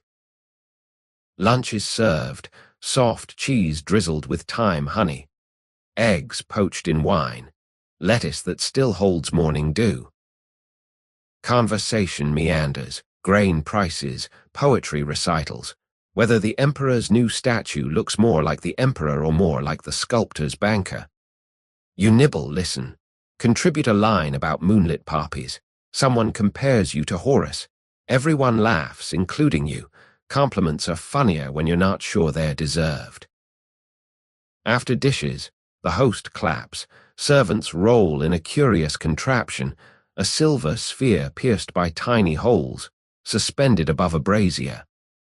Persian incense toy, he explains. Breath of gods, portion controlled. He drops a pinch of resin inside. Myrrh mixed with something greener, sharper. A slave begins rotating the sphere. Fragrant smoke threads out, forming slow-motion galaxies above the guests. You inhale. The scent is cathedral quiet, yet underneath runs a bright citrus wire that keeps the mind from dozing. Conversation lifts, balloons, begins synchronized swimming through abstract waters. Someone argues time is a flat circle. Another insists it's a crumpled scroll. You suggest it's a poppy pod, seeds rattling inside finite walls. Everyone approves of the metaphor, offers more wine to the poet. A lull arrives, polite as a page break. The host gestures you to a side corridor. "Continue when ready," he says, presenting a small bronze key shaped like a dolphin swallowing its own tail. Opens the upper balcony. View is expansive. He winks. You accept key plus a parting cup chilled by mountain snow. Tastes like forgiveness with a mint afterthought. Corridor leads to stair to balcony. You unlock. Door swings onto a terrace overlooking hills that fold into each other like drowsy lovers.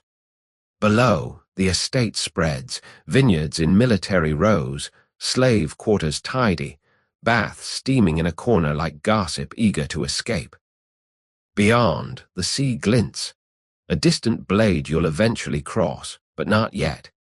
You sit on the parapet, feet dangling into warm updrafts. From this height the world feels manageable, a board game someone left mid-play. You uncork the tiny lamp, pour in thimble of oil, plug with wax. It sits in your palm, boat-shaped, cargo ready, waiting for the river you'll reach again by dusk. Behind, lunch conversation resumes, muffled by walls and myrrh galaxies. You breathe in time, distant pine, the faint metallic tang of ambition being polished in private. The afternoon stretches, yawns, invites you to nap on warm stone. You consider, decline. Roads are softer when walked before siesta hardens them. You pocket the lamp, descend, return key with thanks. The host presses a small packet into your hand, dried mint, crushed rose petal, a single strip of pickled lemon peel. "For the river," he says. "Offer fire, receive memory." You bow, understanding debt is now mutual, payable in future anecdotes. Back outside, the day has ripened to golden syrup. You walk the estate road toward the valley, sandals powdered with rosemary dust. Behind, the heron still points seaward. Ahead, cypress shadows shorten, preparing to pivot toward evening. You walk, tasting mint on tongue, feeling lamp knock gently against scroll, bead, stone, cargo clicking like abacus beads calculating the remaining miles of Antiquity. The estate road unrolls like a parchment someone keeps forgetting to roll up. Straight, then drowsily curved, then straight again, as if the surveyor lost interest midline. You walk its center, shadows shorten to stumpy noon companions that cling to your sandals like toddlers who have discovered speed. Heat thickens. Each footstep presses olive scent from roadside weeds, a green sigh that rises, warms, then vanishes into the already over-it sky. Ahead, the land dips into a small hollow where cicadas rehearse their endless one-note symphony. They're so loud the air feels textured, as though sound has turned into very opinionated velvet. You pause under a lone carob tree, its pods dangling like dark bookmarks someone left in a hurry. From here, you can see the river again, silver filament stitching valley to sea, the original sentence that refuses to end. You descend, following a path that's more suggestion than commitment. Stones roll underfoot, clicking like cheap beads in a tourist bracelet. Halfway down, you meet a girl leading a donkey stacked with clay amphorae, small ones, child-sized, stoppered with wax the color of burnt cream. She offers one without negotiation. You buy it with the copper coin bearing the emperor's half-erased face. Fair trade, anonymity for mystery. Inside, diluted wine, honeyed, laced with rosemary and something floral you can't name but suspect starts with lot and ends with us.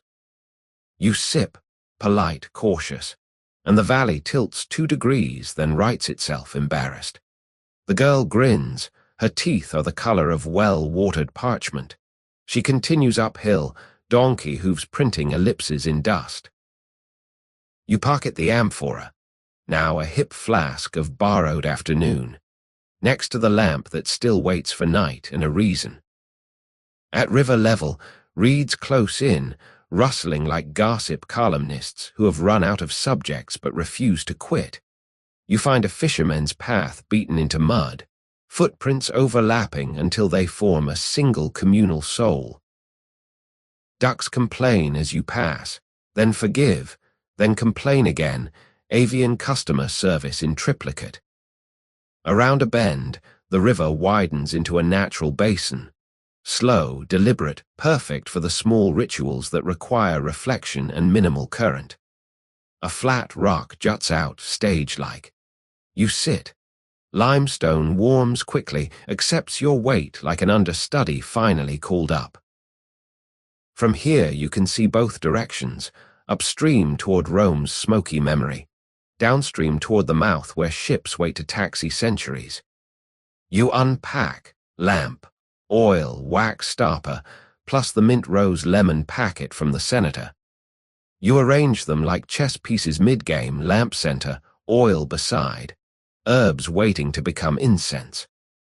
A fisherman's punt noses past. The occupant waves but doesn't speak. River etiquette, acknowledge, don't intrude. His oar drips molten silver, ripples race, then settle, returning the basin to mirror status. You thread the lemon peel with a reed, set it afloat as appetizer offering. It bobs, citrus scent lifting on warm updrafts.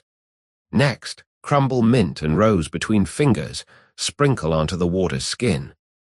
The current accepts, carries green and pink confetti toward the sea, message in a bottle, without message, just fragrance. Finally, you fill the lamp, plug wick, strike flint borrowed from the shepherd boy way back on Ridge Time. Flame catches, small and brave. You set the lamp onto the rock's edge. Its reflection duplicates immediately, a twin sailing upside down through ripples. You nudge the lamp afloat. It hesitates, then drifts, a tiny illuminated boat carrying cargo of herbs and fire. Custom says make a wish, but wishes feel greedy after a night of gifts. Instead, you exhale a simple thank you, no postage required. The lamp recedes, flame steady, a punctuation mark floating toward the sentence of sea. You watch until it becomes a star on water, then nothing, absorbed into brightness. Behind you, cicadas still insist, but softer now, background score for an exit. You stand, brush dust, feel the amphora knock against your hip. Half wine, half afternoon, wholly portable. Upstream or down? The lamp chose downstream. You choose up, back toward the city that's already rehearsing tomorrow's headlines. You walk. Each step erases footprints faster than you make them. River keeps its own editor. Somewhere ahead, evening waits with fresh inks. Somewhere behind, a tiny flame sails on, carrying rosemary, rose, and the faint metallic taste of borrowed courage. You breathe in water, resin, distant salt, and start the gentle uphill return toward Rome, toward nightfall, toward whatever act follows intermission. The climb back is gentler than memory. River mist has softened the stones, and the sun, now tilting west, paints everything in forgiving gold. You ascend through reeds that part like curtains after the final bow, each blade whispering encore, but letting you pass anyway. Halfway up, you pause beside an olive tree older than some republics. Its trunk spirals like a scroll no one can quite flatten. You press your palm to the bark, feeling sap's slow thumping beneath, tree heartbeat at half speed, unconcerned about deadlines. From the ridge, Rome reappears, distant, smudged, a terracotta orchestra warming up for evening performance. You breathe in resin, warm dust, the faint citrus echo of the lamp now miles downstream doing courier duty for your gratitude. The amphora at your hip sloshes. You sip, Wine has heated to blood temperature, rosemary more polite, the unnamed floral note now identifiable as a whisper of white lotus hitching a ride. It lands on your tongue like a souvenir postcard. Wish you were still here. The road levels into pasture where sheep graze, each wearing a copper bell that clinks in microtones. A sleepy gamelan rehearsing lullabies. They watch you pass with horizontal pupils, unconcerned, already experts in letting day drift away. One bell falls silent. You match its pace, respecting local customs. Ahead, the arch reappears, same brick, same heron still pointing seaward like a one-legged compass. You pass under. Rome's suburbs unwrap themselves.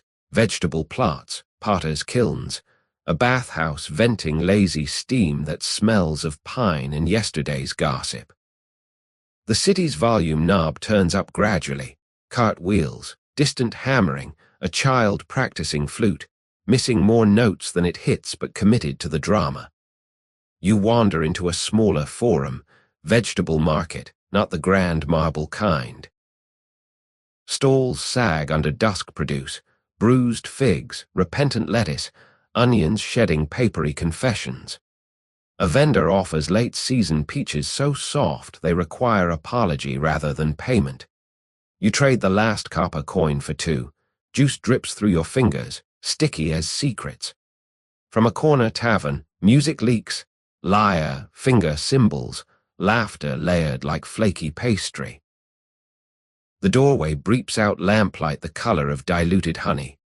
You step inside, more shadow than customer, and find a corner bench already holding your shape, as if reserved by someone who knew you'd circle back. Behind the counter, a woman stirs a cauldron of mulsum that smells of apples, cardamom, and something metallic, perhaps the cauldron itself contributing memoir. She ladles a cup, slides it over without asking. Steam rises, carrying evening in edible form. You sip, sweetness first, then the subtle uppercut of fermented apple, finishing with a floral lift that might be the last sigh of lotus still commuting through your bloodstream. A man beside you toys with a small bronze box, the now familiar sniff kit for betters and bravado. He offers, you decline, tapping your pocket where the poppy rattle provides quieter courage. He nods, respects the upgrade, returns to his own risky arithmetic. Conversation around you is soft, end-of-day currency. Someone's uncle bought a defective mule. Someone's daughter learned to write her name. Someone saw a lamp floating down river at dusk and took it as omen but isn't sure of what. You smile into your cup. Omens are just regular events that stayed up past curfew. The tavern ceiling is low, beamed, blackened by decades of breath and brazier smoke. A single window faces west. Through it, sunset leaks, first apricot, then bruised plum, finally a resigned violet that signals night shift is punching in. You watch until color exhausts itself, then turn back to the room now glowing in ordinary lamplight. A boy appears with a tray of honey fritters, each the size of a senator's promise, airy as gossip. You buy one with a peach pit. Barter is still legal when both parties are hungry. The fritter collapses on your tongue, releasing steam and the taste of childhood you never lived, but somehow remember. Outside, bells begin. Big city bells from distant temples, small parish bells from neighborhood shrines, all talking over each other like relatives at reunion. They don't argue, they just overlap until the air itself feels braided. You finish the mulsum, wipe sticky fingers on the hem of your tunic.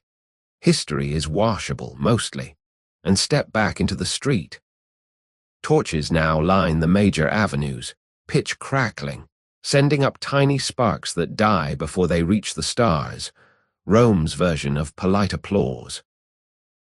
You follow the flow, citizens heading home, slaves carrying leftover market produce, a patrol of lamplighters arguing about whose turn it is to scale the next pole.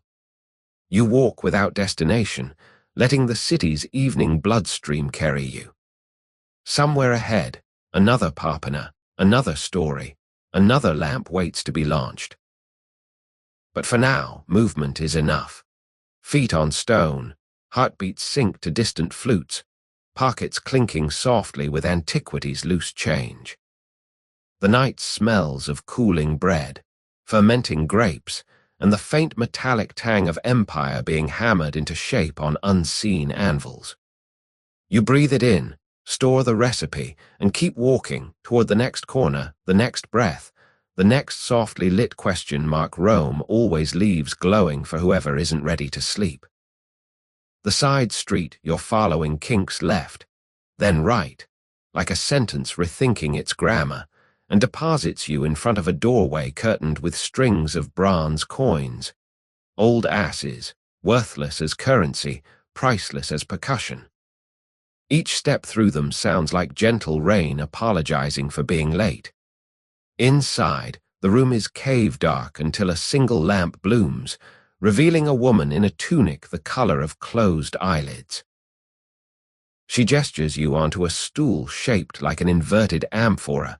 You sit, the pottery cold but confident.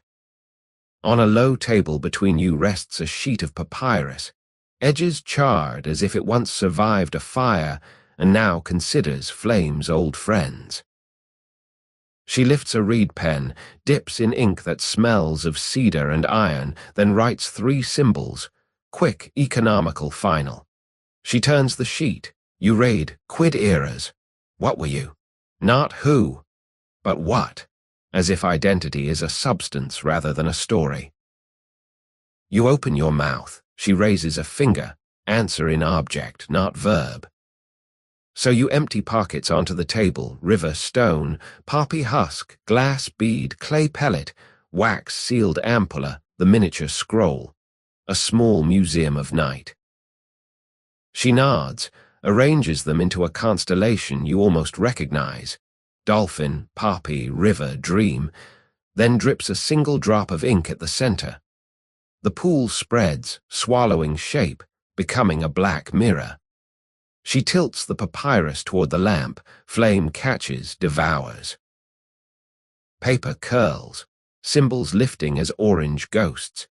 You watch your cargo smolder, stone heats, bead flashes, scroll corners blacken into fragile lace.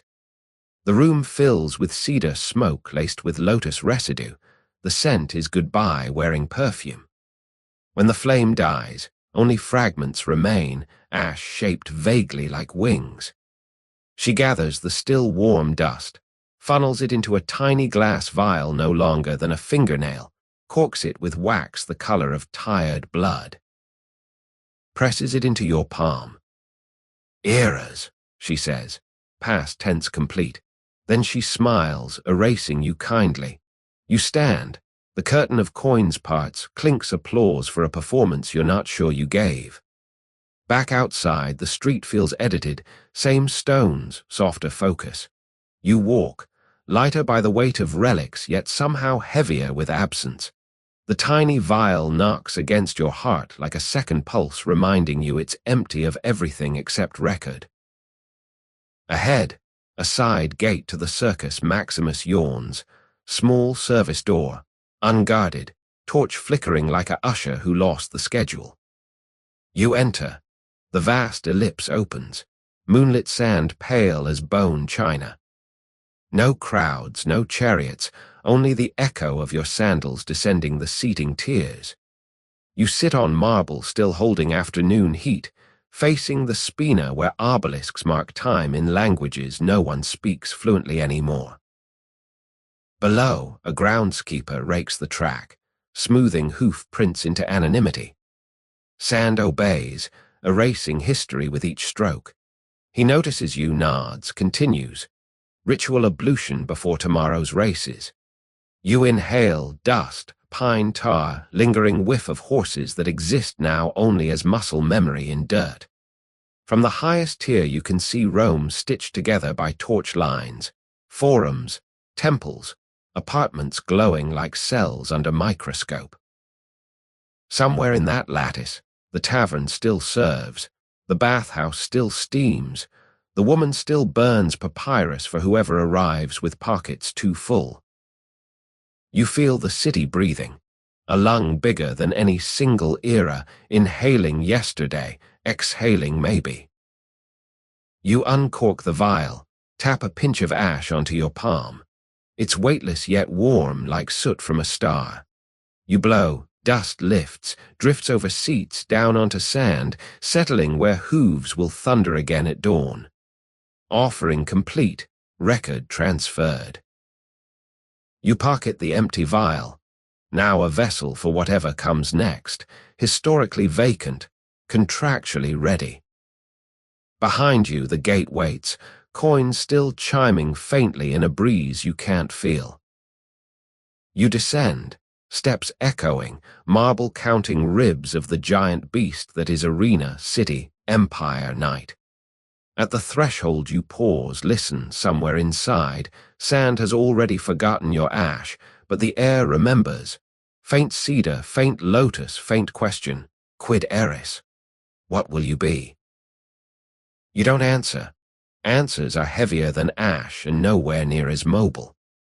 Instead, you step into the street, pockets lighter, stride longer, the city's night shift changing around you, lamplighters descending poles, bakers sliding first loaves into ovens, a lone dog trotting with purpose, probably late for an appointment with yesterday's scraps. Above, the moon finally clocks out, slipping beneath horizon like a coin tucked into a secret purse. You walk on, toward whatever doorway, table, or torch will accept the next installment of you.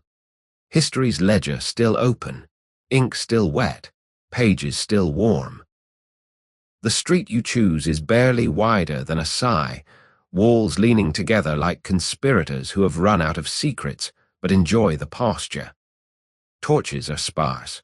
Most households have banked their fires for the night, saving pitch and the cost of vigilance. Your footsteps echo softly, each one a muted drumbeat for a parade that's down to its last float. Ahead, a single lamp burns outside a doorway, flame ordinary yellow, no longer blue, no longer impassable.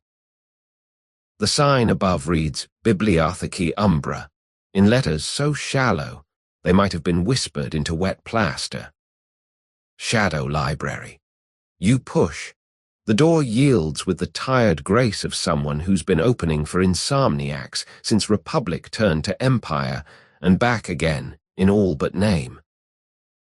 Inside, air is parchment thin, scented with cedar shavings and the faint metallic breath of ink aging gracefully into history. Shelves climb walls like ivy trained by obsessive scholars, scrolls shoulder to shoulder, tags dangling like name tags at a reunion no one remembers organizing. A single table waits, oil lamp poised, blank papyrus unrolled, reed pen already dipped.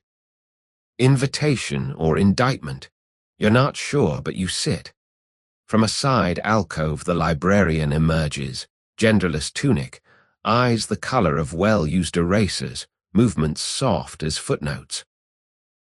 They place a small wax tablet beside you, stylus etched with the word Umbra. No instructions. You understand, write what's left, erase what's too heavy, leave the residue. You press stylus to wax. It yields like fresh snow that's taken evening classes in compliance. You begin. River stone right arrow sank, worry lotus bead right arrow glowed, poppy husk right arrow lullabied, ampala right arrow. Showed hinge circus, ash right arrow returned to sand, each item a breadcrumb. Each word a reduction source of night. The list fills only half the tablet. The rest remains politely empty, aware that absence is also inventory. You flip the stylus, use the flat edge to smooth away the words. Wax accepts erasure, but shadows of letters linger, ghost tenants refusing eviction. The librarian nods approval. History prefers palimpsest to blank slate. They hand you a tiny scroll, pocket-sized, edges tea-stained for instant nostalgia. Inside, a single line inked in miniature majuscule. Samnair ad Huck, to dream yet. You re-roll it, slip it into the now almost empty vial that once held temple rue. Cork seals with a sigh smaller than a heartbeat, but larger than goodbye. Behind you, a patron coughs. Old man, beard the color of parchment ash, reading by lamplight so close his nose almost italicizes the text. He catches your eye, taps the scroll he's perusing, whispers, "Paper is patient, but ink has insomnia." You smile. Both statements feel autobiographical tonight. The librarian gestures toward a rear door, exit or extension, difference unclear. You pass through and find yourself in a courtyard open to sky. Moon has returned for a cameo, thin but game, painting shelves of scrolls in pewter. In the center stands a single empty rack. Frame only, no scrolls, shadow shaped like a cylinder of absence. You step closer. The moonlight fills it with silver nothing, a vacancy that somehow weighs. You uncork the empty vial, hold it above the rack. Shadows gather, pour inside like liquid graphite until the glass is full of night distilled. Cork again. The rack now looks ordinary, moonlight no longer pooling there. You've bottled the library's umbra. Loner darkness, return date unspecified. The librarian, watching from doorway, bows. Transaction complete, late fees negotiable with dreams. Back through the main room, past the old man now asleep on his scroll like a cat claiming the warmest sentence. You step outside. The city has lowered its voice to a lullaby murmur. Torches flicker in slow motion, flames leaning toward bedtime. You walk, vial of shadow knocking against the empty pellet pocket, absence conversing with absence. Somewhere ahead, the final doorway waits. Not grand, not temple-carved, just a wooden gate the color of tired bread. You'll know it when you see it. Hinges will sigh your name in rust language, and the road beyond will be too dark to read but perfect for listening. For now you stroll, letting Rome finish its cigarette, letting night settle its accounts. Behind, the library lamp snuffs. One quick inhale of light, then dark. Ahead, dawn is still a rumor kept alive by a few persistent stars. You walk the thin line between, carrying less than you arrived with, yet somehow more. Weightless ink, portable shadow, and a scroll that insists you still have dreaming to do. The gate appears exactly when your feet stop asking questions. Small, wooden, iron-banded, the color of bread left in the oven just long enough to contemplate existence. No sign, no number, only a hinge that sighs your name in a dialect of rust and moon dust. You push. It opens inward without a creak, as if the night has been holding its breath for this final click. Beyond lies a garden so compact it could be folded into a letter and mailed to tomorrow. A single cypress stands sentinel, skinny but resolute. Between its roots, a stone bench waits, warmed by yesterday's sun and cooled by today's resignation. You sit. The vial of shadow in your pocket settles, content to be home. From somewhere overhead, a final star winks, clocking out, handing the shift to the first pale rumor of dawn. Across the garden, a doorway in a low wall glows softly. Lamplight, ordinary yellow, reassuring as butter. Through it you glimpse a room, bed, cot-sized, pillow straw-stuffed, blanket, wool the color of unbleached parchment. Nothing demands entry, yet everything invites. You step inside, sandals whispering off, floorboards accept your weight like pages accepting ink. You undress. Not for modesty, but for archaeology, peeling away the city layer by layer, tunics smelling of garum, incense, river, belt that once held coins, tokens, courage. Finally skin, carrying freckles of sun, smudges of ash, the faint metallic taste of empire still clinging like cheap cologne. You fold the clothes, place the near-empty pockets beside them, scroll that says dream yet, vial that holds night, lamp wick that did its best, river stone now warm as memory. Into bed you slide, straw exhales, grateful for a body that doesn't require conquest. The blanket settles, weight perfect, lighter than history, heavier than forgetting. Through the open doorway, the cypress offers one last rustle, a lullaby in leaf language. You close your eyes, not because the story ends, but because the page needs turning and eyelids are the only hinges left. Behind them, scenes replay in softer focus. Salt docks, violet flames, blue beads, poppy hush, riverboats, circus dust, temple ash, library shadows, all folding smaller, origami of experience, until they fit inside a single breath. You release it. The room inhales, accepts the deposit, agrees to keep it safe until morning negotiates release. Outside, Rome continues its low murmur, carts, fountains, late lovers, early bakers, but the garden filters everything into white noise, a tide made of civilization. You float on it, buoyed by absences that somehow feel full, the missing pellet, the spent ash, the launched lamp, the erased tablet. Emptiness, properly curated, weighs nothing and covers everything. Dawn leans closer. The horizon reheaches peach, then butter, then the precise gold of newly mixed ink.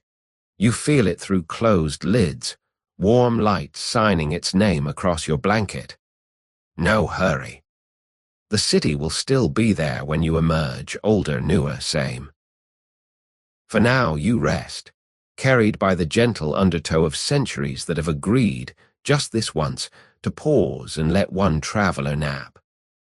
Sleep arrives not as conqueror but as curator arranging exhibits, a dolphin token, a lotus sigh, a poppy rattle counting sheep in slow Latin.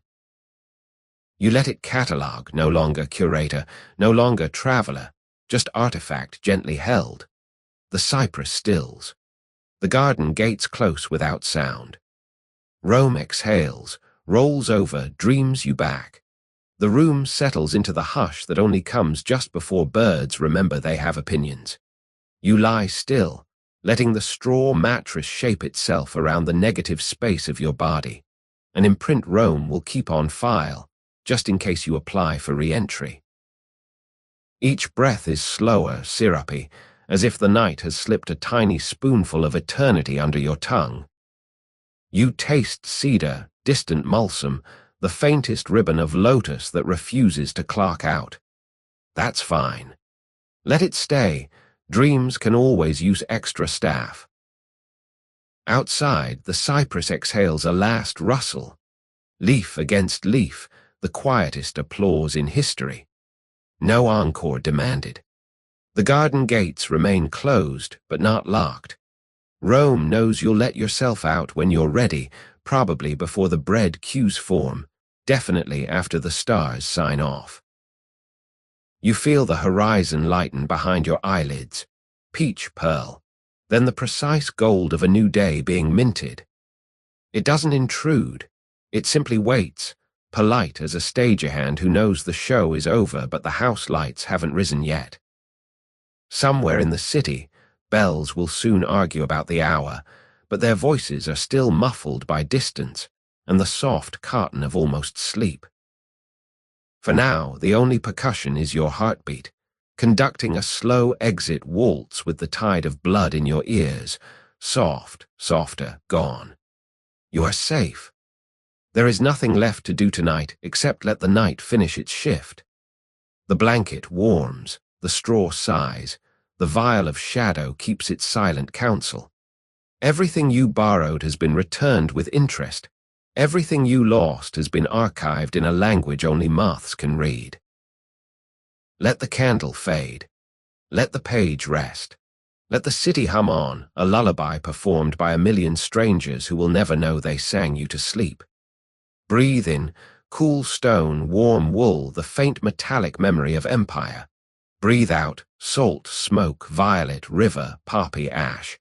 Breathe in, breathe out, the garden listens, then forgets. Rome listens, then forgives. You listen and stop. The end, sweet dreams.